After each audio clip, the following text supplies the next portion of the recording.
Everyone, we will officially call this Manvel City Council meeting to order with a workshop at 5 p.m.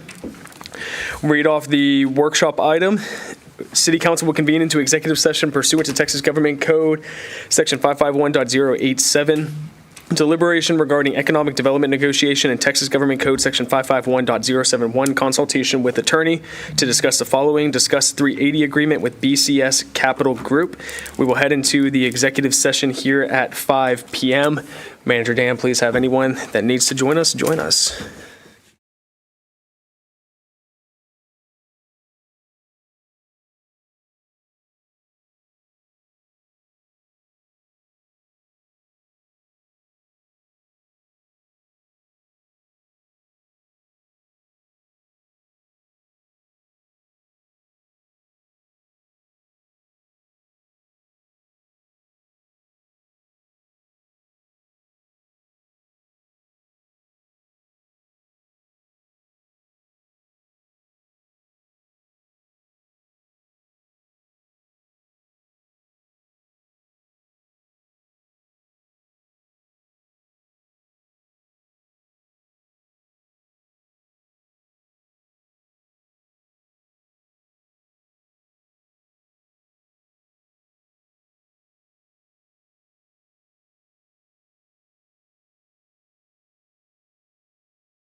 Here at 5:46 p.m. and we will go ahead and recess from the workshop, and then we'll reconvene at 6 p.m. for the regular council meeting. Thank you, everyone.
We will call this city council meeting to order. We have 7 of 7 members present. I will lead us in the invocation for tonight, so if you will, please join me closing your eyes and bowing your head. Father, we thank you for this evening. We thank you for your provision and your grace. We ask that you help us tonight have wisdom to make the decisions to best serve our community, to best reflect you. We ask for protection over our city employees, each of us, that our steps are directed by you and you alone. As we head into these holiday seasons, we ask, Father, that you fill our hearts with joy, peace, and strength, because joy does come in the morning. And we give you all the honor and all the glory. We pray this in your name, Jesus. Amen. We now have the inspirational reading from Council Member Garrett Rossi Knox. Councilman.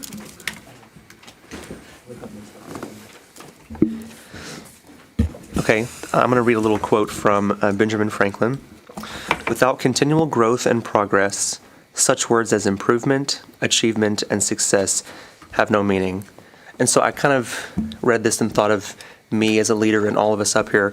If we're not continually growing and progressing as people, then we won't have the achievement and the success. So I'll read one more time.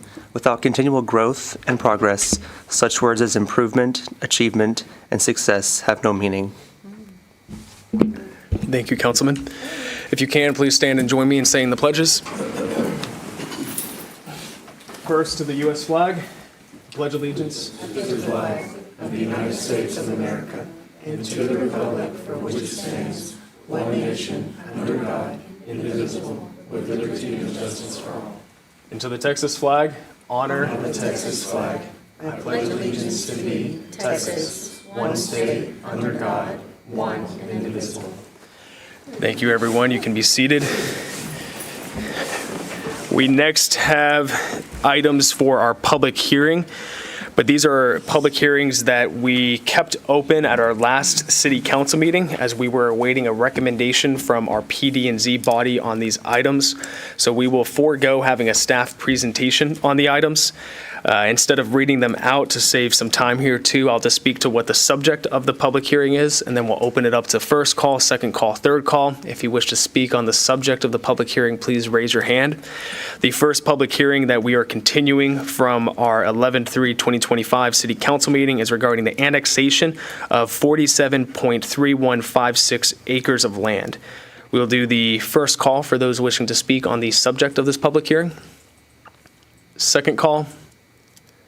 And third call. We will close that public hearing 2 weeks later at 6:04 p.m. The second public hearing that we also are continuing from the 11/3/2025 City Council meeting is regarding the establishment of a planned unit development agreement that is located on said acres that we are looking to annex into the city. We will do the first call for anybody wishing to speak on the subject of this public hearing. Second call and third call. We will now close this public hearing 2 weeks later at 6:04 p.m. Thank you, everyone. We will now move on to our public comments cards. And the first one that we have is from a high school senior, Mr. Anish. Mr. Anish, if you want to come forward in council, we're going to take a little bit of special privilege here with Mr. Anish. He wants to speak to us about the importance of lung cancer screening in Manvel. He drove all the way down from Cyprus because he wanted to meet with us. He wanted to talk to us about the importance of lung screening. He had a presentation that he was going to share with me earlier, but I said if you can keep it to 7 or 8 minutes, would love for him to share it with everybody here as well as those watching on live stream. And then council, we do have a proclamation that I'd like to give him that after he presents, we can go around to the front and take a photo with him. And as you can tell, he dressed to the nines tonight for us. So, Mr. Anish, thank you for being here. The floor is yours. Good evening, Mayor Davis, council members, and community leaders.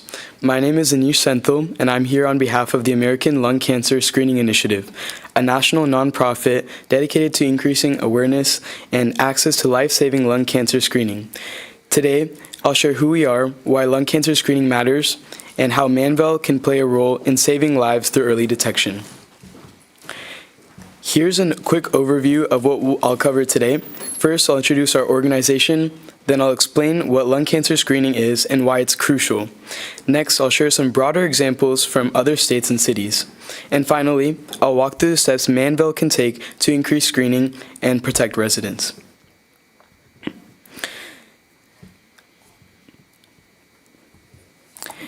ALSI is a national 501c3 nonprofit focused on raising awareness about lung cancer screening.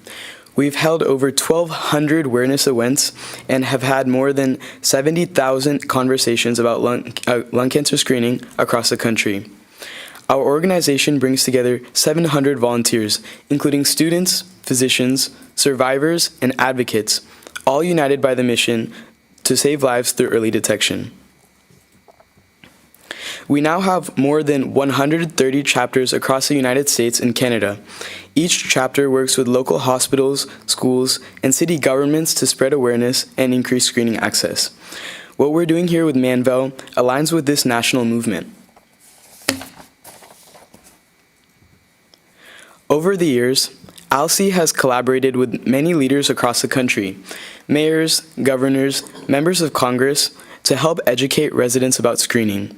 These public service announcements help amplify the message that early detection saves lives. The support of local leaders makes a tremendous difference, which is why today's proclamation is so meaningful. To date, more than 625 proclamations have been issued across all 50 states and Canada, recognizing the importance of lung cancer screening. Manvel joining this effort not only raises awareness locally, it sends a powerful message nationally that our community prioritizes health and early detection. Lung cancer is the leading cause of cancer-related death in the United States. It kills more people each year than breast, colon, and prostate cancers combined. The reason is simple. Most lung cancers are found late when they're much harder to treat. Screening changes that. It helps catch lung cancer early, when treatment is far more effective. Nearly half of lung cancer cases in America are diagnosed at a distant stage, meaning the cancer has already spread. At that stage, the 5-year survival rate is only about 7%. Screening helps catch cancer earlier, often before symptoms even appear, which dramatically improves outcomes. Lung cancer screening is done through low-dose CT scans. It's quick, painless, and covered by insurance for people who meet the guidelines. We screen for breast cancer with mammograms, and in the same way, CT screening for lung cancer is one of the most powerful tools we have for early detection. It has been shown to reduce lung cancer deaths by 20% or more. This slide shows that screening rates across many states remain low, often among under 20%. This means that millions of eligible Americans are missing a test that could save their life. This is why awareness, education, and local leadership are so important. One of the most effective steps to help communities can take is connecting us help with local groups, senior centers, civic organizations, and community events to share information about screening. Even brief presentations can be powerful. We also ask that cities include lung cancer screening information in newsletters, emails, or city websites. It's a simple step that can reach thousands of residents at once. We would also love to collaborate with Manvel's public health leaders to share screening information with clinics, hospitals, and health departments. Collaboration is key to increasing access and awareness. Nationally, ALSI supports legislation that increases access to screening and protects public health. While this slide references radon testing in schools, the broader point is that policy matters, and local leaderships help build momentum for healthier communities. One of the most meaningful ways leaders can have help nationwide is by recording short public service announcements, even 30 seconds, encouraging residents to get screened. A message from a trusted city leader makes a huge impact. And finally, issuing a proclamation is an important step. It brings awareness to lung cancer screening, honors those impacted, and encourages residents to learn about whether they or their loved ones qualify. I'd like to thank Mayor Davis for supporting this effort and joining a national movement working to save lives. Thank you again, Mayor Davis, for your leadership and for all your time. Together, we can ensure more people in Manvel and across Texas and the broader United States get the screening they need. I'm happy to answer any questions. Thank you all for your time. Great job. Thank you so much for being here tonight. For you, how old are you, if you don't mind me asking? I'm 15. 15. So when I was 15, I was playing Call of Duty and staying up late eating Whataburger. So the fact that you're down here tonight with your dad, who's your biggest fan right there, supporting you, I love to see that. This is very important. My mom has had breast cancer. My dad has had both of his kidneys fail, and things like that could have been prevented with early screening and possibly some issues. My grandmother died from lung cancer, as well as I know that others. So I appreciate you bringing awareness to this. Council, if you guys would, let's join me in the front and we'll take a photo and issue this proclamation.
All right.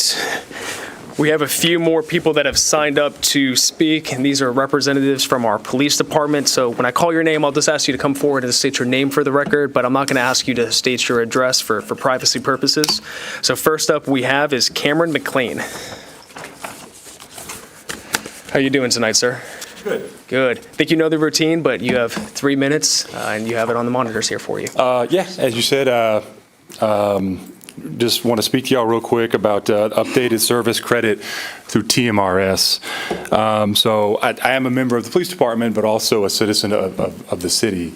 So I think I kind of have a unique perspective there. So I'm very invested in our police department and the strides that we've made to keep and retain qualified professional people. I think this step in taking care of our employees is going to be a step further in that direction. I want to work with people who are invested where they are, who see this as a long-term option. And as a citizen here, I also want the people who are delivering my services to have that same outlook. I want people to take pride in where they work, and again, see this as a place where they can work and retire. I believe if they have that kind of long-term outlook of the city, then they'll have more ownership in the services that they're delivering. So for that reason, also, I mean, obviously it's going to benefit me in the future, but also it's going to benefit the men and women right now that I'm working with and working for. So we have people that are going to be beginning to have that retirement conversation, and if this is going to enable them to retire well, and not just retire, I want to come up and kind of stick my head up for those people.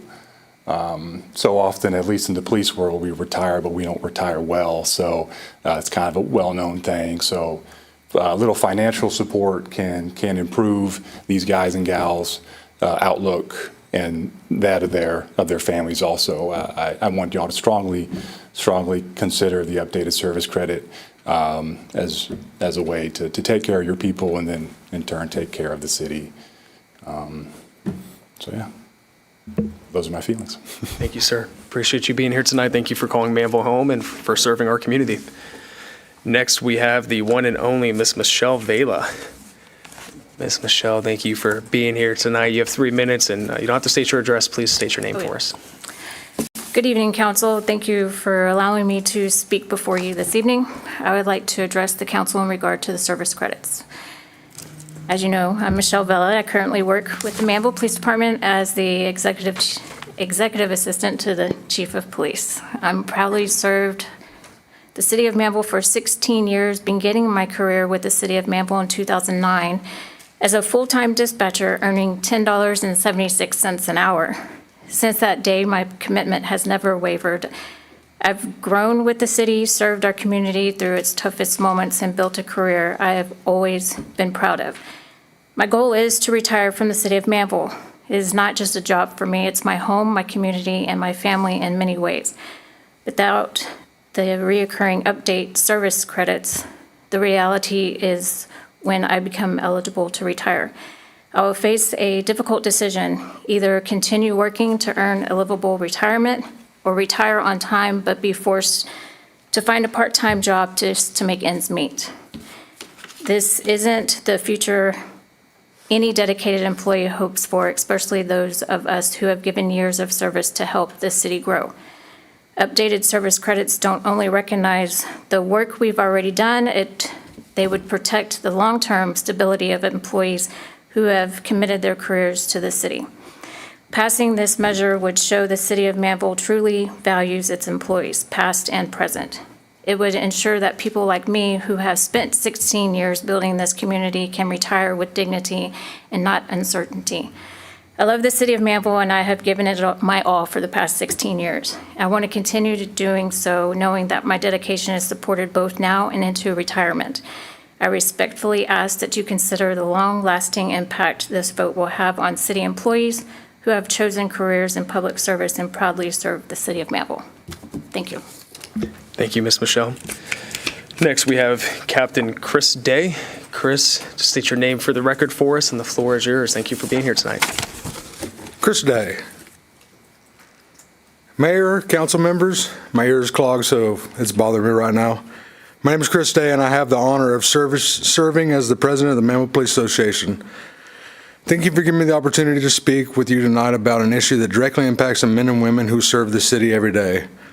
As it stands right now, the Manvel Police Department is approximately 15% below our nearest comparable agency in base pay.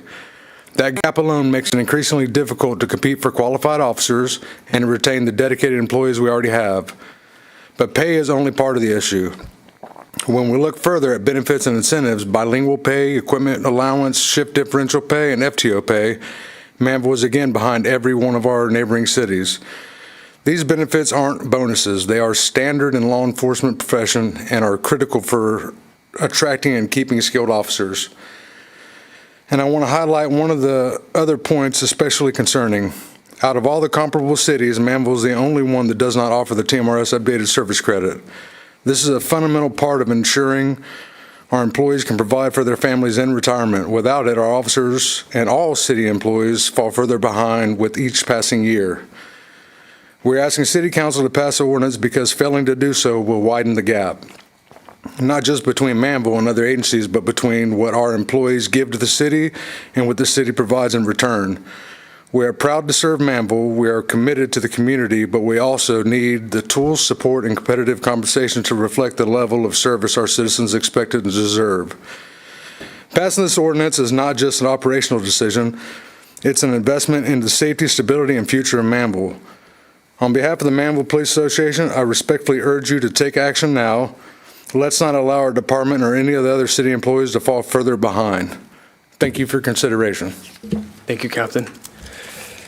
Next, we have Assistant Chief Rick Alvarado. Chief, thank you for being here tonight. If you could just state your name for the record, and you have 3 minutes, sir.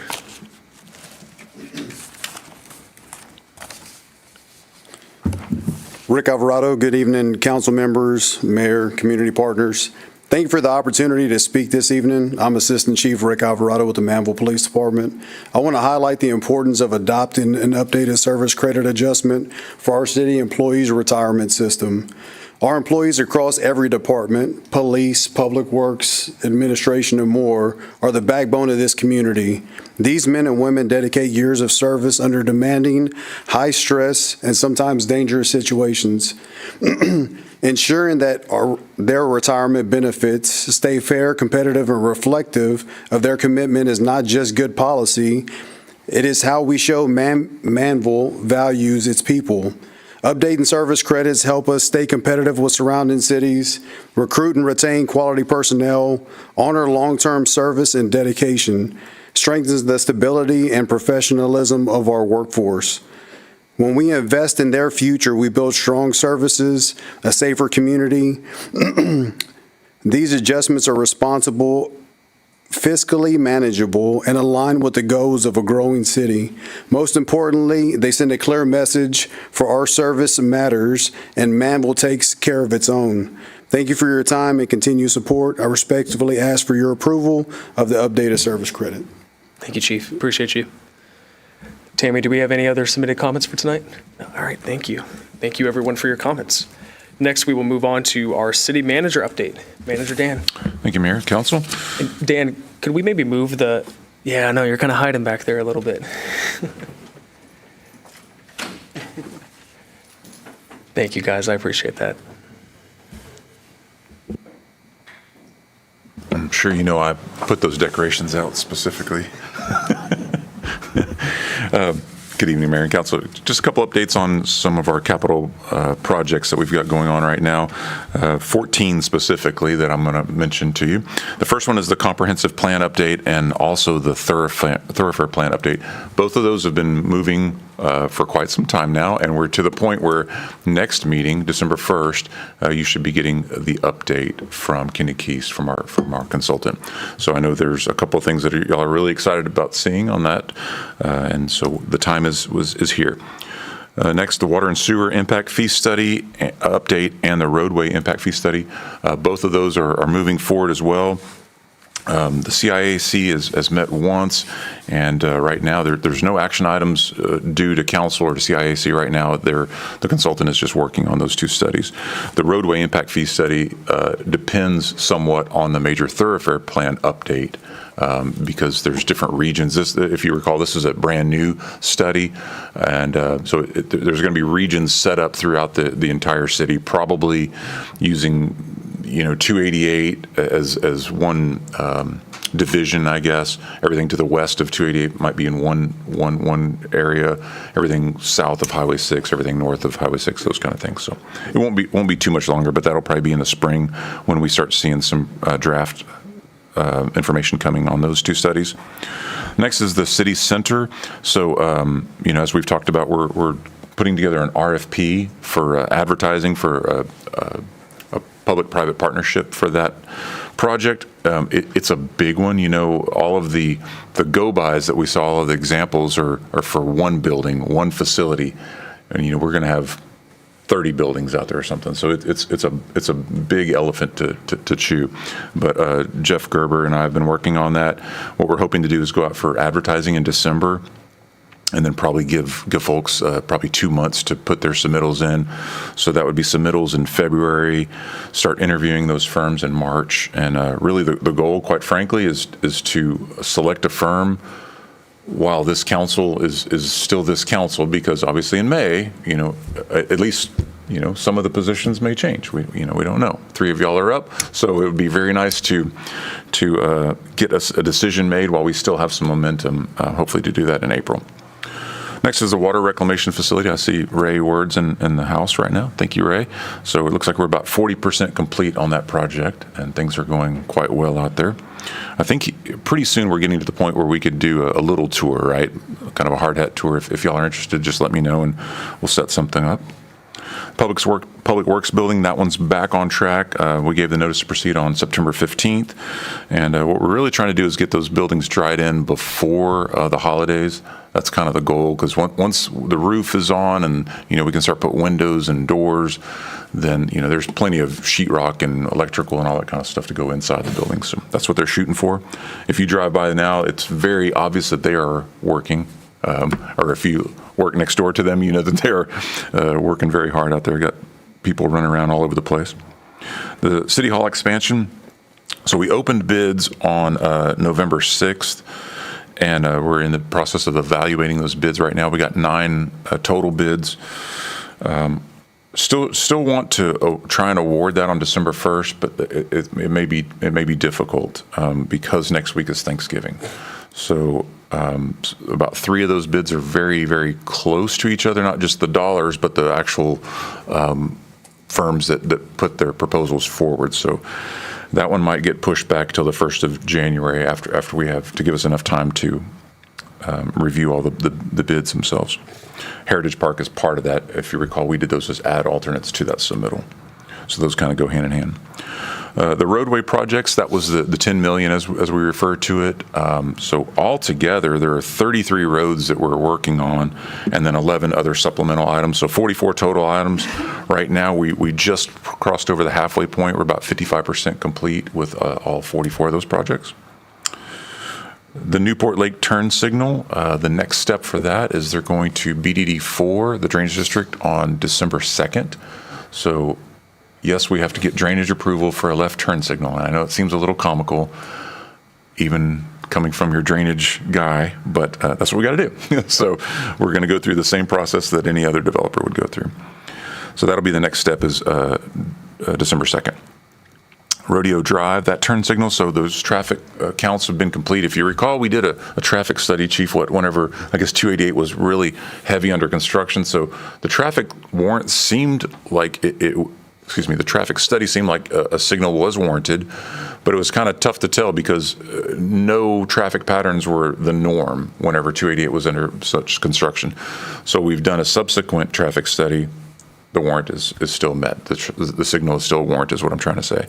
So they're working on the survey right now. They expect to have the survey, the topographical survey that is, done by the end of the year, and then they'll get on to design in earnest after that. Acre Lake. So that's pretty exciting. The time has come for our first proceeds to start coming in. So we've got October and November.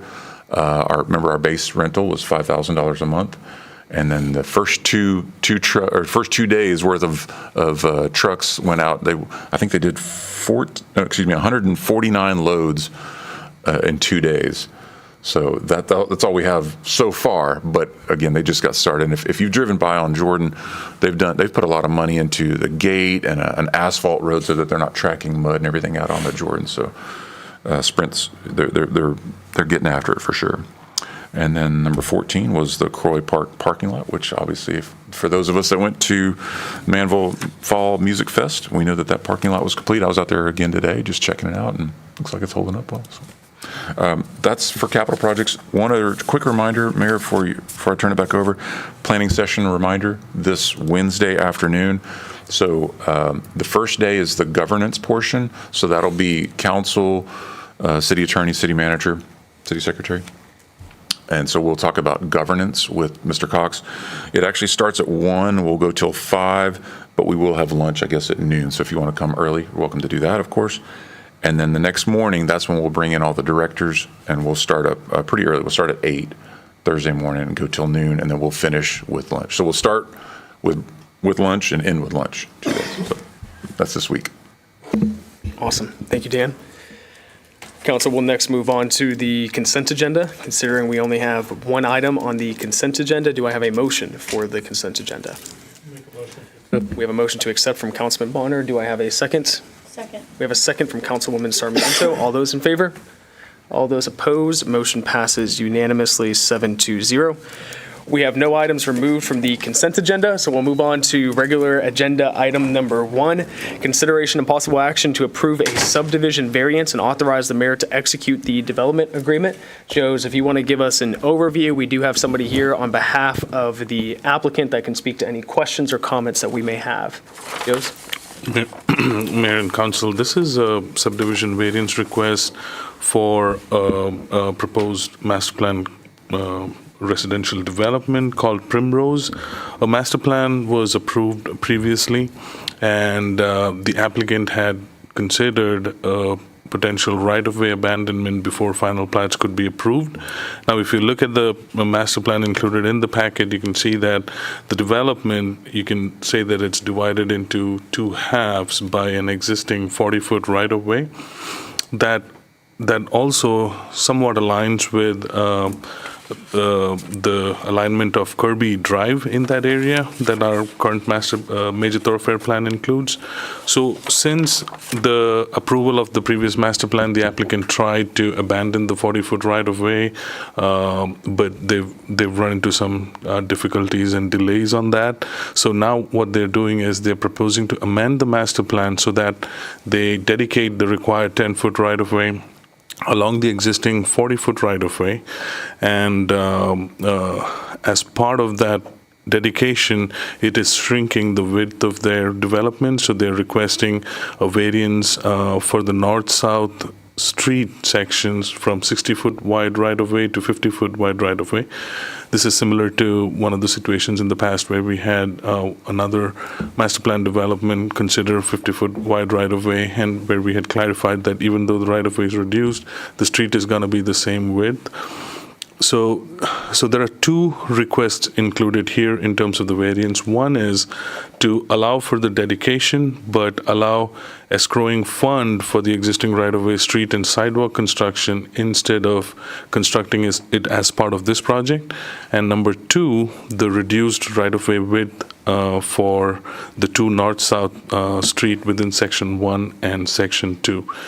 Staff reviewed this request, and there's a lot of moving parts on this project because there is we call it the donut hole. There's like an area which is not being developed right now, but it's owned by another entity.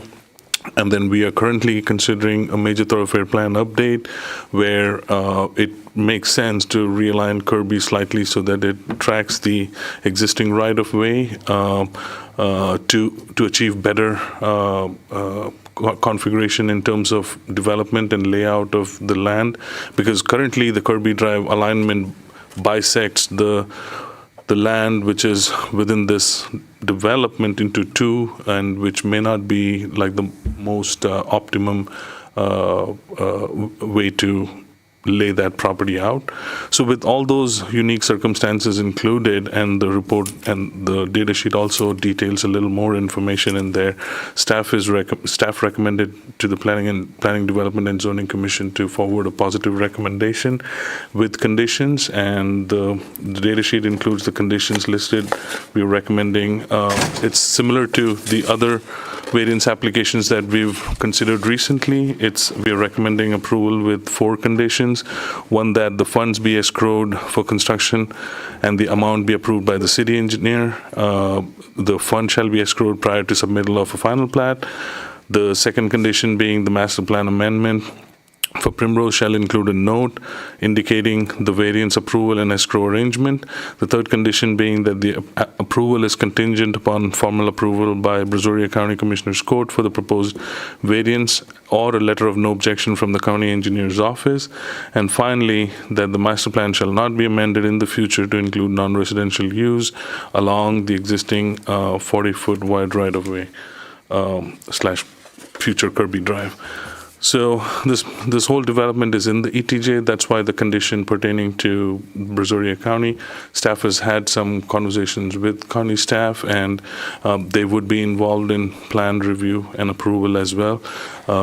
So we've included that condition. Planning Development and Zoning Commission is forwarding staff's recommendation of approval with these conditions, and we have the applicant here to discuss anything. Perfect. Thank you, Jose. Brad, thank you for being here. Of course, no problem. Council, do you guys have any questions or comments for either Brad or for the team here? Councilman Bonner? I have no problem with the way this is written up with the conditions. Having listened first to the deal at Planning and Zoning, I think I understand more than I did when I first saw this. I think y'all did a really good job working together to get this. My only concern is the setup on the escrow funds.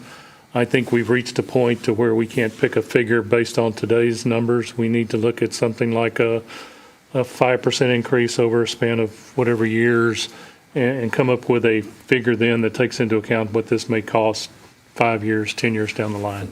so that we don't get ourselves in a situation to where we don't have enough money to do the road at the current cost, if that should happen.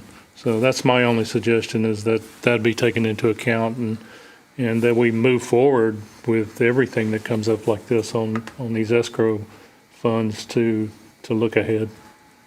So Councilman Bonner, I think your recommendation would be just a change in staff's recommendation on item number 1, because it would be the approved by the city engineer, and to just add a stipulation in there that the city engineer should take into the consideration 5% over how many years? 5 years, 10 years? 5 to 10, depending on Okay. what the development cost timeline is.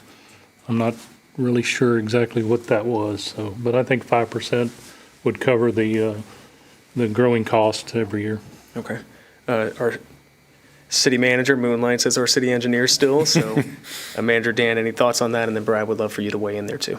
No, I think that's a good approach. We've talked about this before, and the idea of leaving it as a working formula in there, it doesn't work. So I think we need to set the number, and if it's 5% interest at 10 years, and then that way when we get the escrow number, then we've got the escrow number. I think it's important just on other projects that we've seen.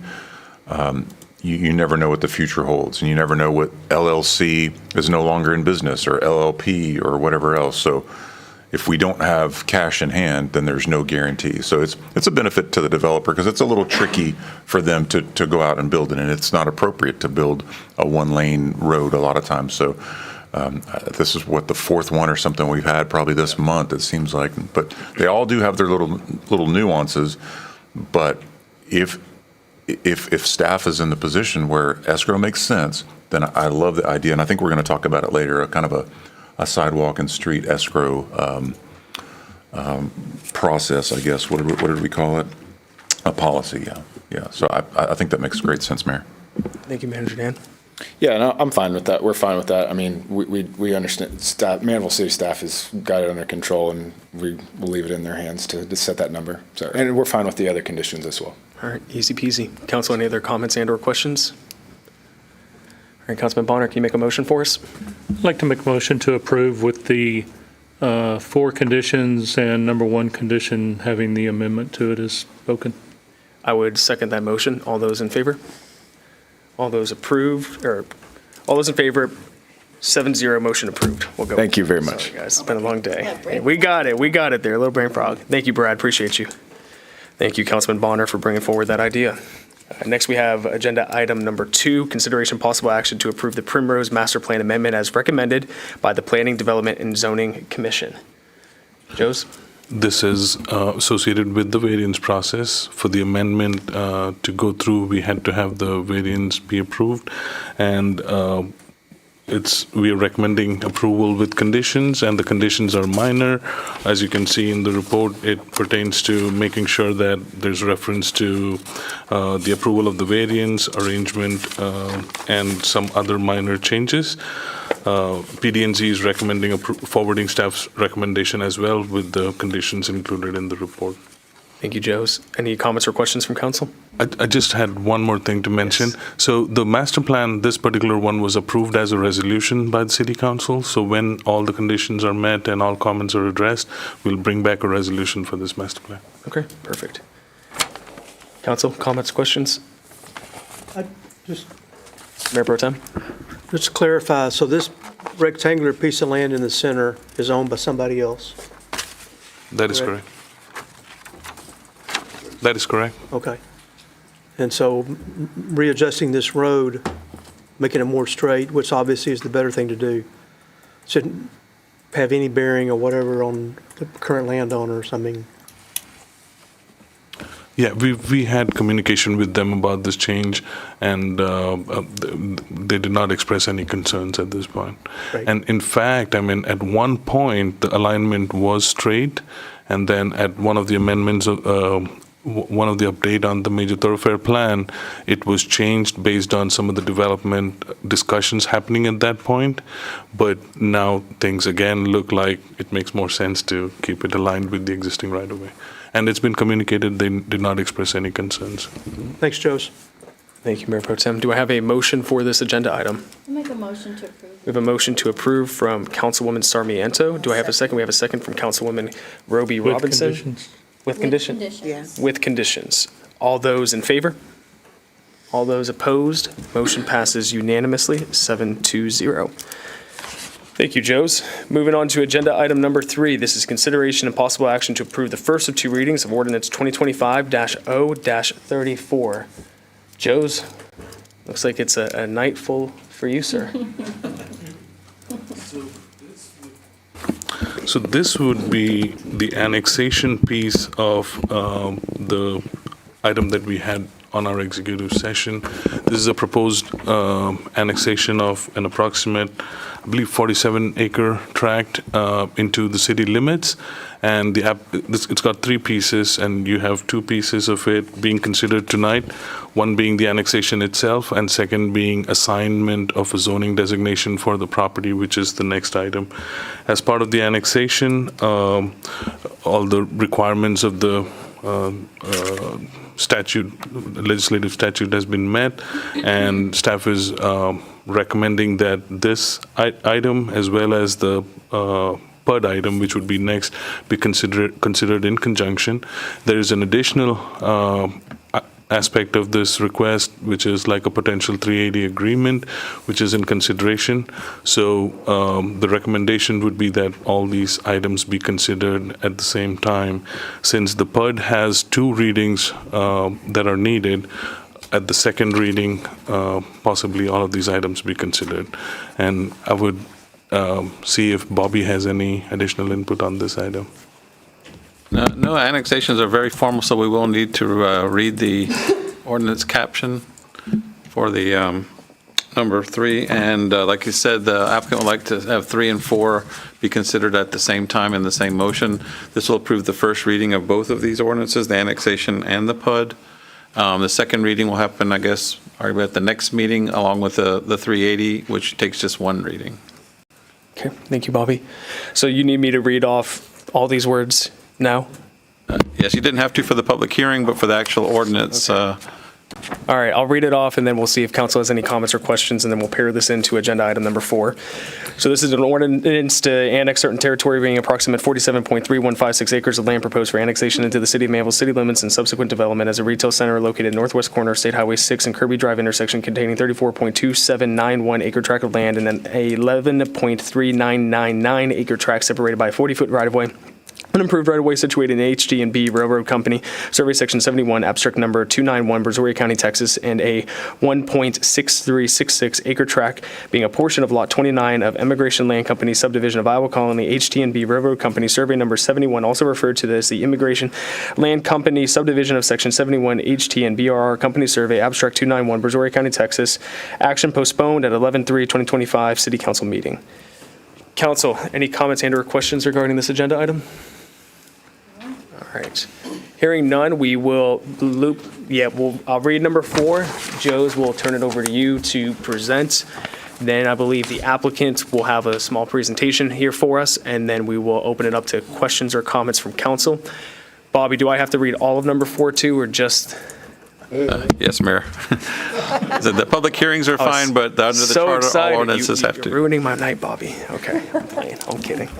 So this is agenda item number 4, consideration possible action to approve the first of 2 readings of ordinance 2025-0-33, an ordinance to establish planned unit development zoning district and adopting a PUD document providing for zoning and development and related provisions and requirements in accordance with section 77-79A of City of Manvel zoning ordinance for approximate 47.3156 acres tract of land proposed for annexation into the City of Manvel city limits and subsequent development as a retail center located in northwest corner of State Highway 6 and Kirby Drive intersections containing a 34.2791 acre tract and an 11.3999 acre tract separated by a 40-foot right-of-way. Unimproved right-of-way situated in HD&B Railroad Company, Survey Section 71, Abstract 291, Brazoria County, Texas, and a 1.6366 acre tract being a portion of Lot 29 of Immigration Land Company subdivision of Iowa Colony, HD&B Railroad Company, Survey Number 71, also referred to as Immigration Land Company subdivision of Section 71, HT&BRR Company Survey, Abstract 291, Brazoria County, Texas, tabled by PD&Z on 10/27/25. Joe's. Mayor and Council, so this is the zoning piece of the annexation item of the property. This was discussed briefly at the last City Council meeting, but a Planning Development and Zoning Commission's recommendation was pending. Staff has been working with the applicant on a PUD document. All this while, there's been multiple versions that were submitted and back and forth comments discussed. At the last Planning Development and Zoning Commission, the version that was provided had some deficiencies, and it was called out. It's included. There's those list of comments that were discussed is included in the City Council final report that was provided by PD&Z. And since then, the applicant has provided a revised version, which addressed a majority of the comments and concerns that were provided. There's also a list of items that were added by Planning Development and Zoning Commission in addition to what the city had provided.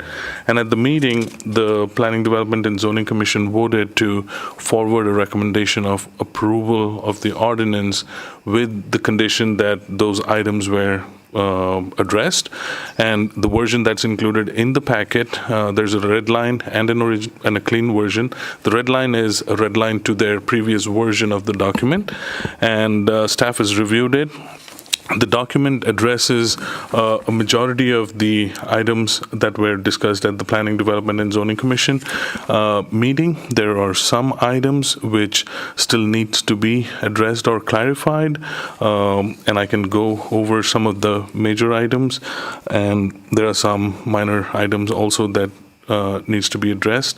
And if I go by item by item, first I would talk about land use.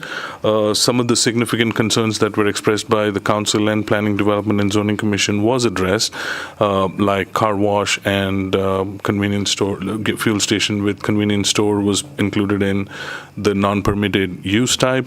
However, there's still one of the land use, which is like a mini warehouse, is still included as a permitted use. The hotel, motel type use is still included in the permitted use, and I believe the applicant is actually requesting that these be allowed as a use by right within the PUD. So wanted to make sure that y'all are aware of that while you're making a decision. There are also some other land uses that we saw, which I'm not 100% sure if the applicant actually intends to, intended to include it as a permitted use, but we can always discuss that before the second reading to do any cleanup if at all it's needed. We do have, again, in terms of land use, the PUD document uses NAICS, the North American Industrial Classification System, as the basis. However, the document does not reference which particular version they're using, and maybe it's because of that there's some discrepancies on the current version in terms of the numbers and description. Some of them have been fixed from the last version, but there are still some items which need some change on the actual code number and the description. There is some language about requiring an SUP for certain type of restaurant use, and I believe the applicant is going to include and cover that as part of their presentation. Our original discussion at the Planning Development and Zoning Commission was that land uses be included as permitted, not permitted, and if there's any addition needed, it be added through a PUD amendment. So we need some clarification on that. We had a comment about the Highway 6 overlay district requirements.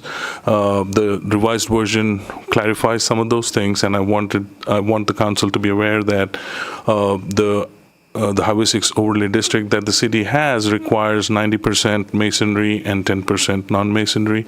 The PUD is requesting for an allowance of 75% masonry for front and sides and 50% for the rear. In terms of parking, all the major concerns were addressed. We still have a language which talks about determination of parking requirements by PD&Z Commission, which is not the norm. We want to make it appears that it's a typo, but we want to make sure we discuss and address that. And then there are some other typos and formatting related issues on the document that could be easily addressed prior to the second reading. Another big item would be where the document includes a proposal for a shared parking analysis for like the overall development, like if there are two different types of commercial which have different peak need for parking, the analysis would come up with a reduced parking requirement, considering like say one use has a peak during the AM hours and the other use requires more parking during the PM hours. Based on that, there could be a reduction, and I know that the applicant's gonna touch upon that as part of their presentation. Also want to mention that the applicant has revised the document to change the allowance of the multi-tenant sign along Highway 6. But on the revised document, they are proposing one along Kirby Drive. Just wanted to make sure you all understand that our current ordinance allows for a shorter, not as tall as what is being proposed along Kirby. However, the Manvel Town Center PUD does allow for a larger multi-tenant sign. There are some other items that were not addressed, which was like the definition list. We want to make sure that we have an opportunity to look into the definition, review it, to make sure all the definitions are covered. Based on our review, the possible review that we could have done between Thursday and now, we did find the need for a few definitions and some definitions that could be taken out and also changed. And the biggest piece is the fact that you have, from a land use perspective, you have the NAICS classification system defining land uses, and then we have another definition list which define it differently. We want to make sure that that doesn't result in any kind of contradiction or confusion in terms of enforcement. We also want to make sure that we have some additional time to go through the ordinance to see there's no repetition or contradicting items in the document. On a general review, it looks like most of it was addressed, but we want to double check and make sure. Two of the items that the Planning, Development, and Zoning Commission recommended that be addressed, I could not find it in the document, but would like to see if it can be covered as part of the presentation. One was they wanted telecom towers to be identified as a non-permitted use. We had one consideration for additional handicap parking spaces for the overall development that was included. We had one item which was mentioned was that if auto repair use is included as a permitted use, some sort of a restriction that work on it doesn't happen outside the building. But the revised document does provide a lot more clarification in terms of automobile use, and it feels like it addresses most of it, but additional clarification could be provided. Last item which was discussed as a matter of importance at the Planning, Development, and Zoning Commission was the amenitization or kind of using the detention area as a attractive feature for the development and tying it to the overall development. The previous version had some reference to it, however, it wasn't very clear. The revised version provides it with a little more clarity. So there's been some revision that was helpful. I want to make sure if you all have any questions about it, we address it before you provide any input or you vote on this item. Those are some of the changes that I wanted to mention. And again, in terms of recommendation, Planning and Zoning Commission's recommendation was the ordinance be approved and the PUD be considered, making sure that the items included in the report were addressed. And like I said, the applicant has addressed majority of it. Whatever remains can be addressed as part of their presentation or in the future prior to the second ordinance. With that, if you all have any questions, I'll be happy to answer the questions. If not, go to the presentation. First, I want to say thank you to you, your team, and just this whole process with the annexation, the 380, Rosie. I know you've been involved, Dan, Tammy, Bobby. There's been a lot of work. I know you guys, the applicant, have made multiple trips down to Manvel, and a lot of work's been put into this, PD&Z as well, and we appreciate everyone's efforts. If the applicant would want to come forward and give us with a brief overview here, and then council will open it up to questions, and Councilman Oplager, we'll start with you and then work our way to the left. Council, one recommendation that is to be made for tonight is that this is the first of 2 readings. And so the recommendation is to approve this tonight, but making it clear to the applicant there's still some work. So just because we approve this tonight doesn't mean that all work stops. We still got a little bit in front of us. It's like we're handing off that last baton for the relay race here. So that should give a couple weeks extra too. So that's good. Absolutely. So please go ahead. Yeah, thank you. So my name's Ian Knox. Again, I don't know if we're related or not. We'll find out. 23andMe or something. We'll find out. I'm going to give a quick presentation here, just a summary of changes since the first submittal that we made. This here is the subject site you're familiar with because you've been talking about it quite a bit. It is just directly west of Kirby Drive and the Manvel Town Center development. And I'll go a little quick through here, so if you need me to slow down, just let me know. There were general formatting and organization updates to the document. There are still some, as Jose mentioned, that need to be addressed. Quick turnaround often does cause a few formatting issues, especially when working with Microsoft Word. The second, if the PUD expires, it will be reverted back to the commercial zoning district with no PUD overlay. Third, this is more just referencing goals and objectives in the introduction. One of them was somewhat irrelevant to the actual development, so it was updated and changed to be more of a retail establishment instead of what it was referencing. We did tie a 3-year time frame to the development for city codes. So what that means is if any updates to the codes were to take place in the first, basically since adoption through 3 years, it would still revert back to the codes that were in place at time of adoption. The reason being is if something major changes and there are buildings being put up and sites being graded, everything, then the original regulations apply until that 3-year time frame, which all amendments come Wasn't up. there a couple of exemptions to that, though, like fire code? Oh, yes, exactly. And so the ICC codes, the International Code Council codes, fire code, building code, et cetera, those all apply as amended, no matter what time it happens. Thank you. Yes, thank you. We did remove pylon signs from single tenant signs. It was pylon and monument. We just stuck with monument. It's more attractive. There was language of no limiting directional signs on the property. I think that was kind of an oversight, so that's been removed. What I'll probably do, and I'll discuss with city staff, is tie maybe one per business. I don't think that's been put in there yet, but that's the intention, if necessary, depending on location. There were some setback requirements of 0 feet from collector roads, which didn't make a whole lot of sense. I believe that we borrowed that from the Manvel Town Center, but it was misconstrued. So we just removed that completely for building setbacks. So it does apply to just regular building setbacks. We did also add setback requirements for taller buildings. The taller the building over a certain height will require further setback from property lines. That's just to kind of give a better aesthetic, so you won't have massive towers, which I don't think that's going to happen here, but along, property lines. We did, of course, as Joe's mentioned, remove gasoline and fuel stations, car wash, and mixed use, as well as a few others. And like you mentioned, I will make sure those are added to the non-permitted use table, so it's very clear. Some of them were, and some of them were not. So that's one thing that I've written down here on my list. Second slide here, continued. There was a section called temporary uses. It was more tied to construction-related uses and buildings, more related to, again, single-family development, residential. And so those were removed as well because it wasn't applicable to this actual development. The corner side setback for pad sites was set for 5 feet.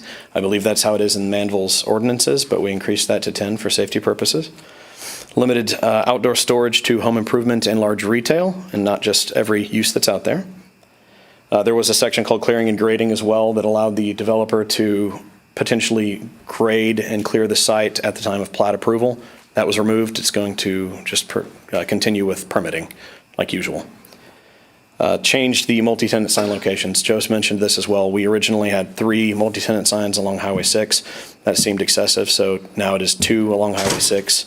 It's about a 2,000-foot wide lot, so there's some distance between those, and then adding one off of Kirby Drive as well. So basically moving one from 6 to Kirby. Changed the single tenant monument sign to match the Manvel regulations. What we had in there was tied to directional signage, so the wrong square footage and height were included. So we changed that to match the cities, but we did increase one little part. The city code states 12 feet tall, 50 square feet in area. That doesn't math right to me, so I just said 12 feet tall, 60 square feet in area. So 12 times 5. Just made sense. We added setbacks to single tenant monument signs of 10 feet from property lines to make sure there's no visibility issues whenever they're constructed.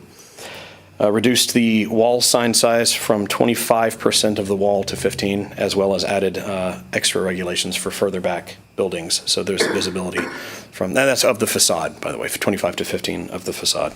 And added larger sign allowances for further back on the property for Highway 6 visibility. We did remove the fuel sign section, since that is irrelevant now. Last slide, promise.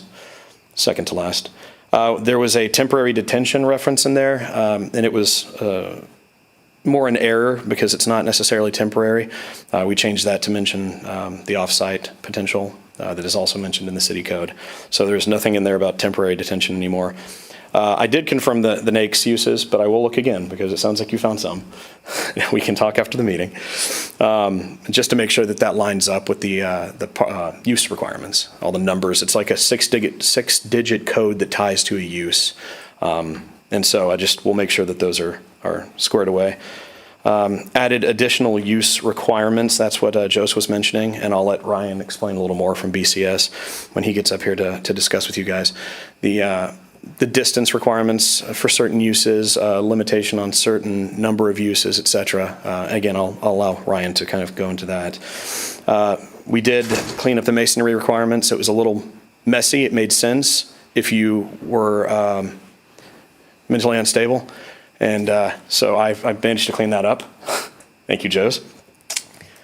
We did change it to abide by the 10 by 20 square foot parking requirement. There was originally a request to say 9 by 19 at 50% and the other 50% city regs, but we just wiped that completely. So parking space dimension size will comply with the city regulations.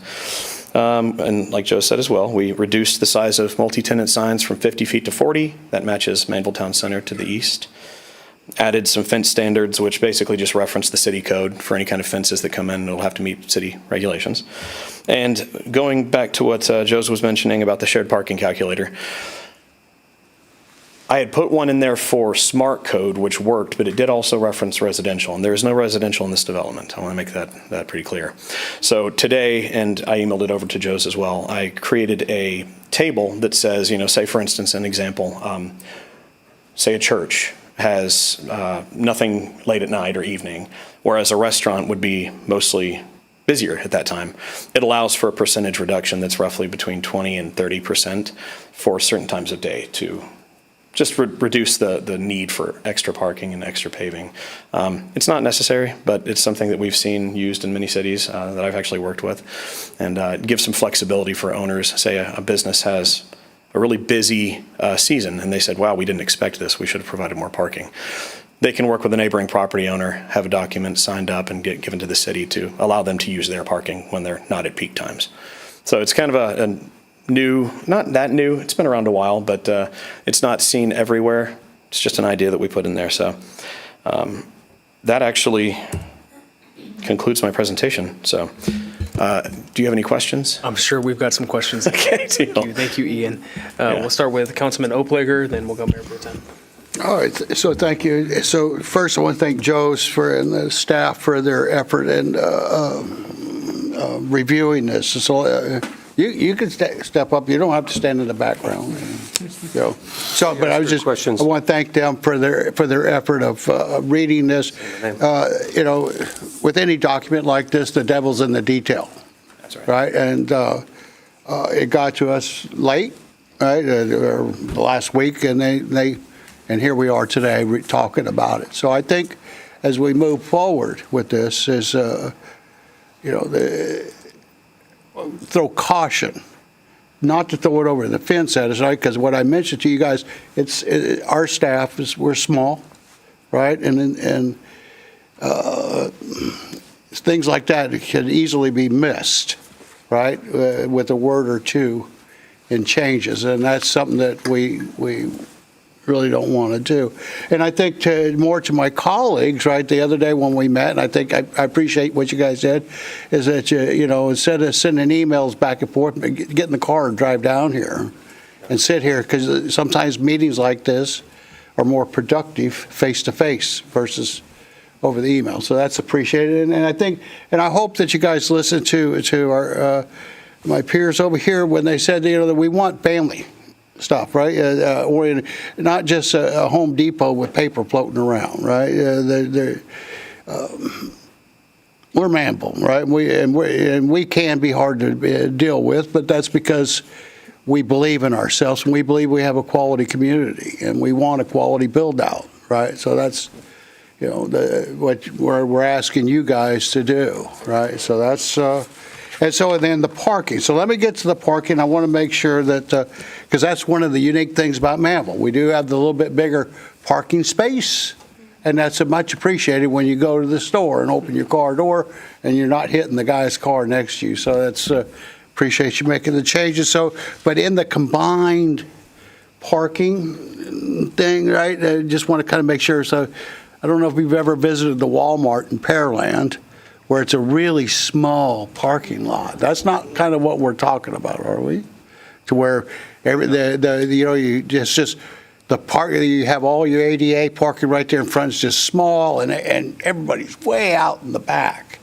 That's not what you're talking about in this type of. No, I mean that's a specific ratio for that specific Walmart, and I guess they must have had a smaller parking requirement for that particular Walmart. I mean, we're going to abide by all the city ordinances. We've just agreed straight up to park at the stall sizes that you want, and then we're just offering a suggestion on some efficiencies as far as multiple uses go. Okay. But we can, okay, we can look at. Yeah, no, it's just, that's kind of one of the neat things about Manvel, right? That Sure, we do have. we recognize that. Yeah. So we're good with that. Right, so that's kind of important to us. So then, and I get it, if you have a Home Depot, right, there's going to be stuff stored out on the outside and stuff like that, I guess, much like the Lowe's, with the buildings and all that stored out in the parking lot. And that language in the PUD, just so you know, was explicitly taken from the Lowe's amendment to the Manvel Town Center PUD. Okay. We have Home Depot that wants to come to this site. Everybody knows that. To kind of skip that whole process, we just included this in the PUD to accommodate what they're going to require. Right. Yeah. It's very much like the Lowe's site that we did. Yes, right. Sir. Okay.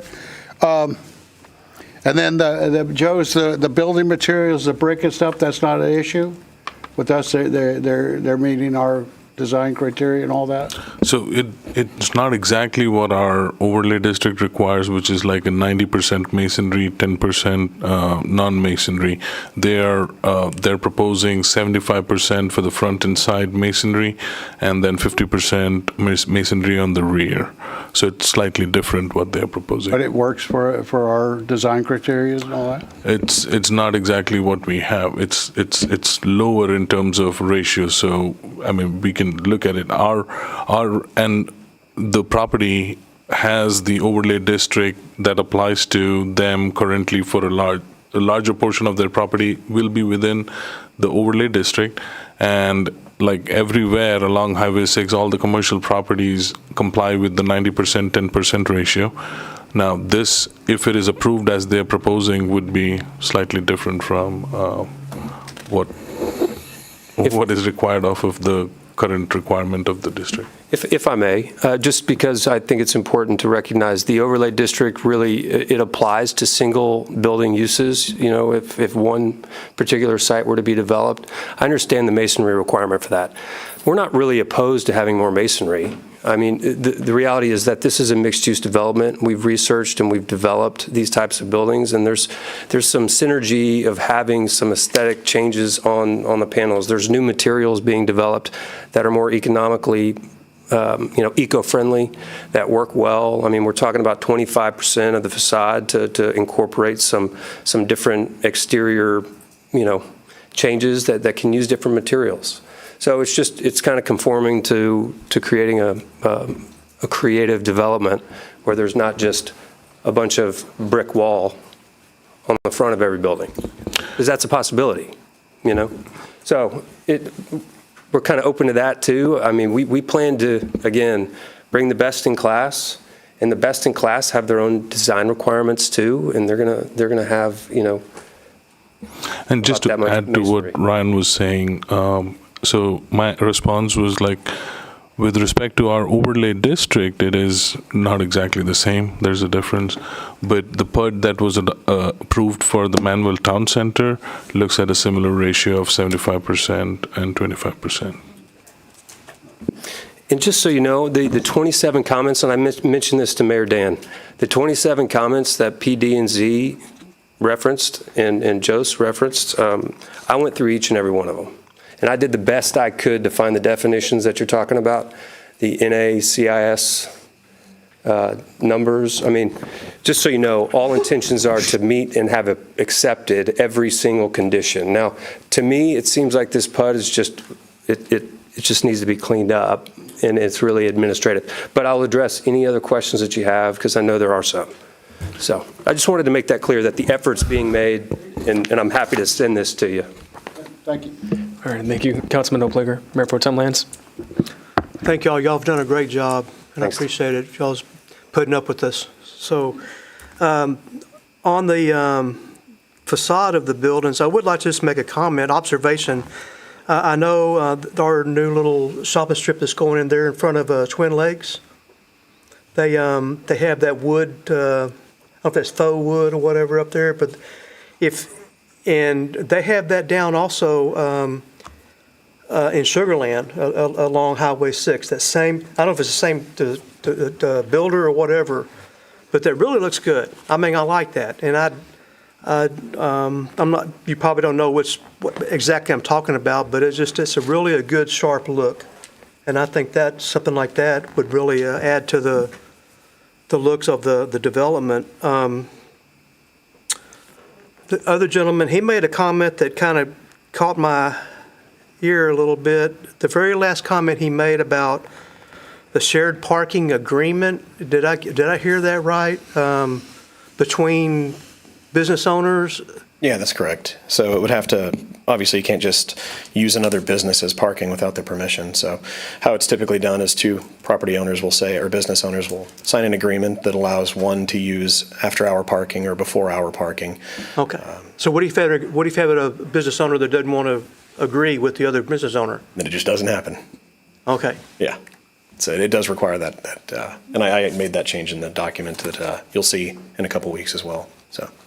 Okay. That could get sticky a little bit.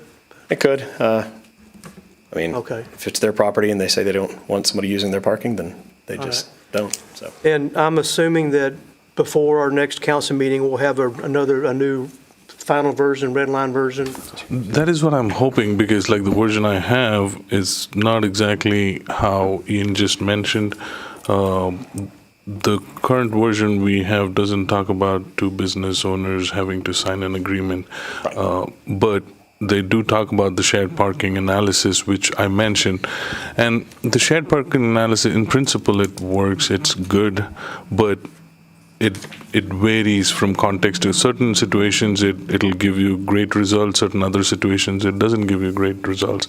And sometimes the unintended consequence of that is, I mean, when you're developing and you're putting your parking, you do the math, do the reduced one, and then 5 years later when one business leaves and a new business comes and you do the formula, now you cannot make it work. And then you'll have to wait until the same type of business comes in that'll fit in the formula. So there's downsides to it. Like Ryan mentioned, I mean, it's a proposal they're making. We want to look into the details on it to see how much reduction happens, how it can, whether it'll work for this particular location, and we'll have a recommendation for y'all at the next meeting. But to answer your question, sorry for the long answer, but yeah, next meeting we will have we should have a revised version of the document. If I may, I'd really just like to take it out. I mean, I'm not opposed to it. I don't know really how it got in there. Let's abide by the parking requirements. We're oversizing our stalls, and those are some pretty good guardrails. All right. And maybe, Mayor, I don't know, they want to do another executive session this time for the final, before we do the final reading, to go over that final red line? I don't know. So we could have a discussion, Bobby, at the next meeting about an executive session for the 380 agreement specifically, because it has to be a financing. That's correct. And if there's any other legal issues involving every components of the deal, we can talk about that as well. We could certainly do that. Yes, Member Tim. Thank you. Councilman Bonner? How are we doing tonight? I'm doing well. Not ready to run out the door? Well, we've come a long way. I know we have, and that's what I want to say. I think from where we were, even just as short a time as a month ago, I think you have stepped up to the table. Like you mentioned, every one of the 27 items has been addressed. I don't know how many added, 7 more from PD&Z? Correct. And those seem to be addressed. So I want to thank you for that. A couple of things that I'd like to see, and I've talked about this before. The one thing in there about the use of a 150-foot building, I'm a little bit worried about that as far as fire protection. Currently, ESD 3 doesn't have anything that can handle that. So I want to make sure that we understand down the line when and if that conversation comes up with a potential tenant, they're going to have to understand that they're going to have to throw some skin in the game on that to be able to give the emergency services tools to meet the fire protection on that. Hotel motel, I noticed that's in there. I'm not real fond of the description there because our current standards don't really fit motels. I'd like to see some wording get cleaned up there to where it specifically talks about hotel only to meet our current standards, which is like no individual entrances, has to go through a main corridor. Nobody wants the downtown or Telephone Road hotels types in the city of Manvel. We're not opposed to the nice brand hotels like we've seen in the last couple of months. We've seen some of those come before us. But we would like some of that cleaned up I would, cleaned up on it. I'd also like a limit of 1. I noticed there wasn't any limits on how many there could be there. So I'd like to see a limit on that.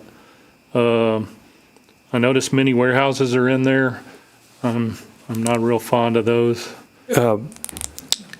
The intent is not to do mini warehousing. The intent is to, and I thought it read like this, where we would have the ability to do a climate-controlled, like indoor wine storage, something that's not, we're not talking about the traditional single-story drive-in and back in. That's what I'm worried about is the current builds are these multi-story. The last one I saw built actually used containers. Now, by the time it was built, it didn't look like it from the outside, but that's what it was. Right. I worry about the fire hazards there, the safety there of most of the ones I've seen. It was long corridors. Sooner or later, the lighting's not good. You've got people going in there at all times, hours of the nights. I'm just not a fan of it at this place. I think it downgrades what you're trying to do, which is an upscale place. Well, we have no intention of doing it. The reality is that this is a big piece of property with a lot of development issues, and we are overcoming a lot of those challenges. But we've agreed to take out the gas stations, the car washes, the dealerships, and everything that's been asked of us, essentially. Mm-hmm. And I'll agree to reduce the height restriction, as well as the what was the other item? Which, by the way, I totally appreciate. The fire department and everybody that serves the community. We want to make sure that those developments are done correctly and the resources are available. I think that can be worked to where it's on the tenant. And if we get a 10-story, user maybe down the road, which again, we don't have planned, we have a development plan right now. But, we've got to be able to assess the risk and have certain guardrails that protect the integrity of the project, but also protects us in the event, things don't work out as planned, because we're taking on all the risk, And so, but I've pretty much agreed to everything that you said. Like, we could take out motel, hotel, abide by the restrictions that exist today. This is being videoed, so we can watch it and make sure that we can update everything. So all the comments from the other council about the masonry, I kind of like the 75%, because like Mayor Pro Tem said, the ones that we see that have 75% instead of 90% look better. I know one of our other councilmen on the end down there likes different looks to what we currently have. I too am tired of the cinder block buildings. You can only paint a pig a certain amount of colors before it still looks like a pig. So I like different materials. So I'm in favor of the 75%. The shared parking, I like the fact that you think about taking that out, because it seems to me it makes it difficult for y'all to decide how much parking to put if you don't know that you've got a definite arrangement between tenants. So I like that idea. Believe it or not, I think that's all. Well, thank you. Thank you. Thank you, Councilman. Councilman Rossi Knox. Over to you, sir.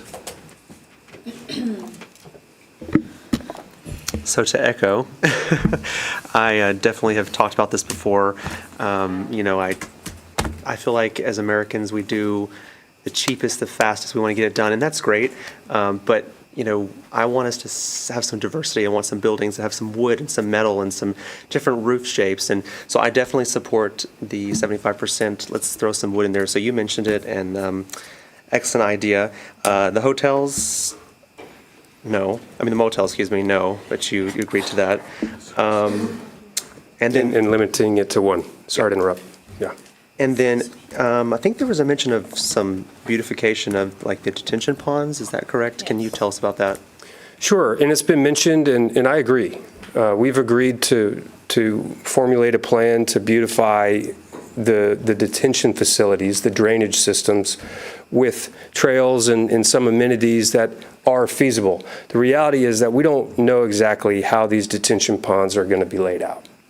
We know that the drainage patterns that we're showing have them in the back. That is just we'd love to change it, and we'll explore some of that possibilities, but we just don't know exactly what we have. We plan to talk with Beazer Homes, who's developing their fourth section just north of us. There's a way to incorporate some access to that neighborhood into this project. We'd love that. Part of our landscaping requirement, which we're agreeing to abide by the tree ordinance 100%. Want to work with the city on that. Because we don't really know what's in there quite yet. So to answer your question, that's our full intent. We put in the PUD that significant efforts are going to be made to do that. We will do that. We just don't know exactly how it looks quite yet. And so it's hard I don't know how you define it other than the way that we've crafted it, which provides, the requirement that we do something like that. And that's our intent. Well, I appreciate that. I think multiple of us up here have talked about, ways to get people out of the house and doing things outside. And I mean, I specifically know people that ask, are there any trails in Manvel or any, walking trails, nature trails? And so just being close to a shopping center like this and being able to just maybe pop back there and walk around a trail or something like that, I appreciate you mentioning that. So, thank you, Councilman. Councilwoman? My turn or her Which turn? one? Oh. Which one? Councilwoman Sarmiento. All right. Okay, so I promised I would talk as little as possible. I'm at my quota of words for the day. First of all, thank you so much for being so willing to work with us and do the dog and pony show, which is very difficult. I'm just... Like, if you guys can get through this, you probably deserve to have, like, a celebratory party. And I think that this is evidence to those out there that say that council members wheel and deal behind closed doors. Yeah, we will and deal what's best for our city. We make that clear. We put you guys through the ringer on purpose. while at the same time trying to balance making it efficient and easy to get through that process. So thank you for hanging in there. I'm excited about this because this is what our citizens want. They want more options. They want more entertainment. They want things of that sort. So real quick to touch on the topic, I Googled real quick what a sign would look like with 75% masonry and 25% on the back. I think it looks beautiful, right? There's going to be some mix in there. I'm good with that. I'm good with what Councilman Knox said. I do know, however, that we've heard from other developers how expensive it is to put trails around retention ponds. Is that in here, or is that just an idea? Well, we don't have any costs Okay. associated with the trail system yet. So it's just an idea. It's Maybe not an we could do idea. We're it. committing to it. Okay. We just don't know how it's going to be finally designed. Okay. Because we've got to figure out, how the ponds actually work and how they are effectively draining and what's hazardous, non-hazardous to a trail system, like where do you plant trees on these things? We just don't know how it works quite yet. But it's 36% of the entire site is a detention requirement for us. We know that. My net land basis is just out of the, in the sky. And so, we've got a lot to work with. We're committing to the landscaping requirements. We're going to plant a lot of trees. We're going to work with the tree ordinance. And that's just going to be a part of our development, and we're taking on a lot of risk. We're seeking a 380 agreement. It's no secret. Okay. Because without it, this deal doesn't work. And we're willing to take the risk that the trail system won't break the deal. All right. Amongst a lot of other things. Okay. There's a lot of pieces to this that could make or break the deal. Well, there's a pipeline. Mm-hmm. There's a right-of-way that was platted in the late 1800s. There's a significant detention requirement. There's the extension of Kirby Road. There's off-site utilities that we have to get to our property that go through 2 landowners next to us. So there's still a lot of wood to chop. All I hear is you're in love with Manvel, and you're ready to do whatever it takes to stake your flag here and make it happen. And I wanted to thank the police officers that have stayed this entire time to listen to this. I appreciate everybody listening. So. Okay. Yeah. So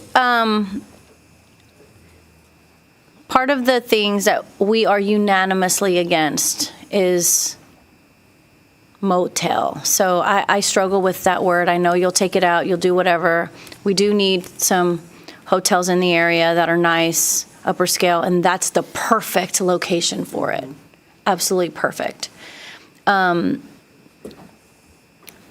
just want to make sure that we don't agree to this and then we get slapped with the McDonald's instead of a very high-end restaurant that we permit, you know what I mean? Because you guys can use this, and to us, bait and switch is not okay for our constituents. So that's what I'm seeking for, a commitment on record, but also a developer that keeps their word to say, we committed, we're not going to do this, and we're not going to let our reputation stain future relationships that we build with council members or cities like this. That's my desire. So can you commit to that? Well, I appreciate you asking, and I will commit to the full extent that I'm able to. and that's not me trying to be coy or anything. That is my full commitment. We are incentivized to do exactly what you said.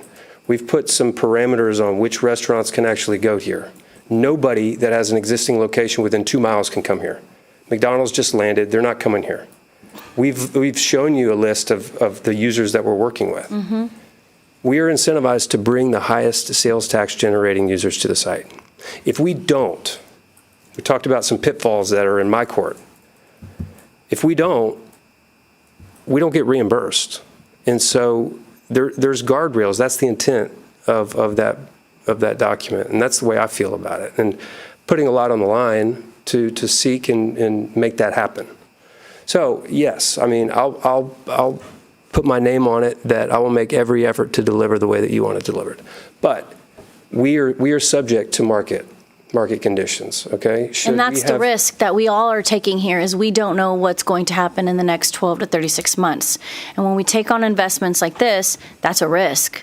This is not, there's no guarantee, right? So I anticipate that as we move forward, and regardless of what happens with the economy, some of these promises won't be kept because of that. But I'm hoping that things start to change in a better direction, and that you guys do commit to these things, and that you have the ability to negotiate with those restaurants, entertainments, hotels that we desire here, that our citizens desire, and that the surrounding areas desire. That's what we're looking for.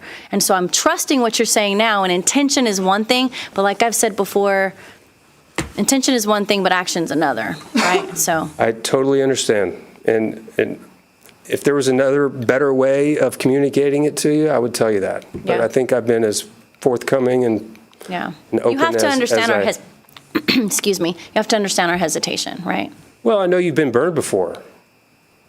You know, we plan to do business here, not only here, all across the state. And so one bad deal can turn into a bad deal somewhere else. Exactly. God forbid I get posted on Facebook. Why'd you point to me? High probability. I did this. High probability that's going to happen after the meeting. No, it's I'm just doing an the best. update. I can't promise, Yeah. but I'm trying to be honest. Well, I'm going to say in the this, attempt. in respect to your comment right now about Facebook. Our council and mayor, we all ran on transparency, and so that's a modality of being transparent, is to be forthcoming and get ahead of it and communicate to the citizens. But it's also a great modality to hear from them, because as you see, we have low attendance here. Everyone seems to just post their opinions on Facebook.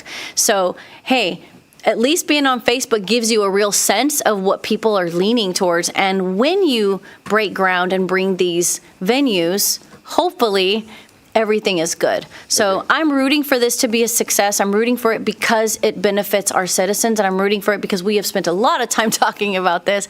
But I do believe that at the end of the day, it should be a win-win for everybody, for us as a city, our constituents, and you guys as the developers that saw the vision to invest in Manvel. So I appreciate that.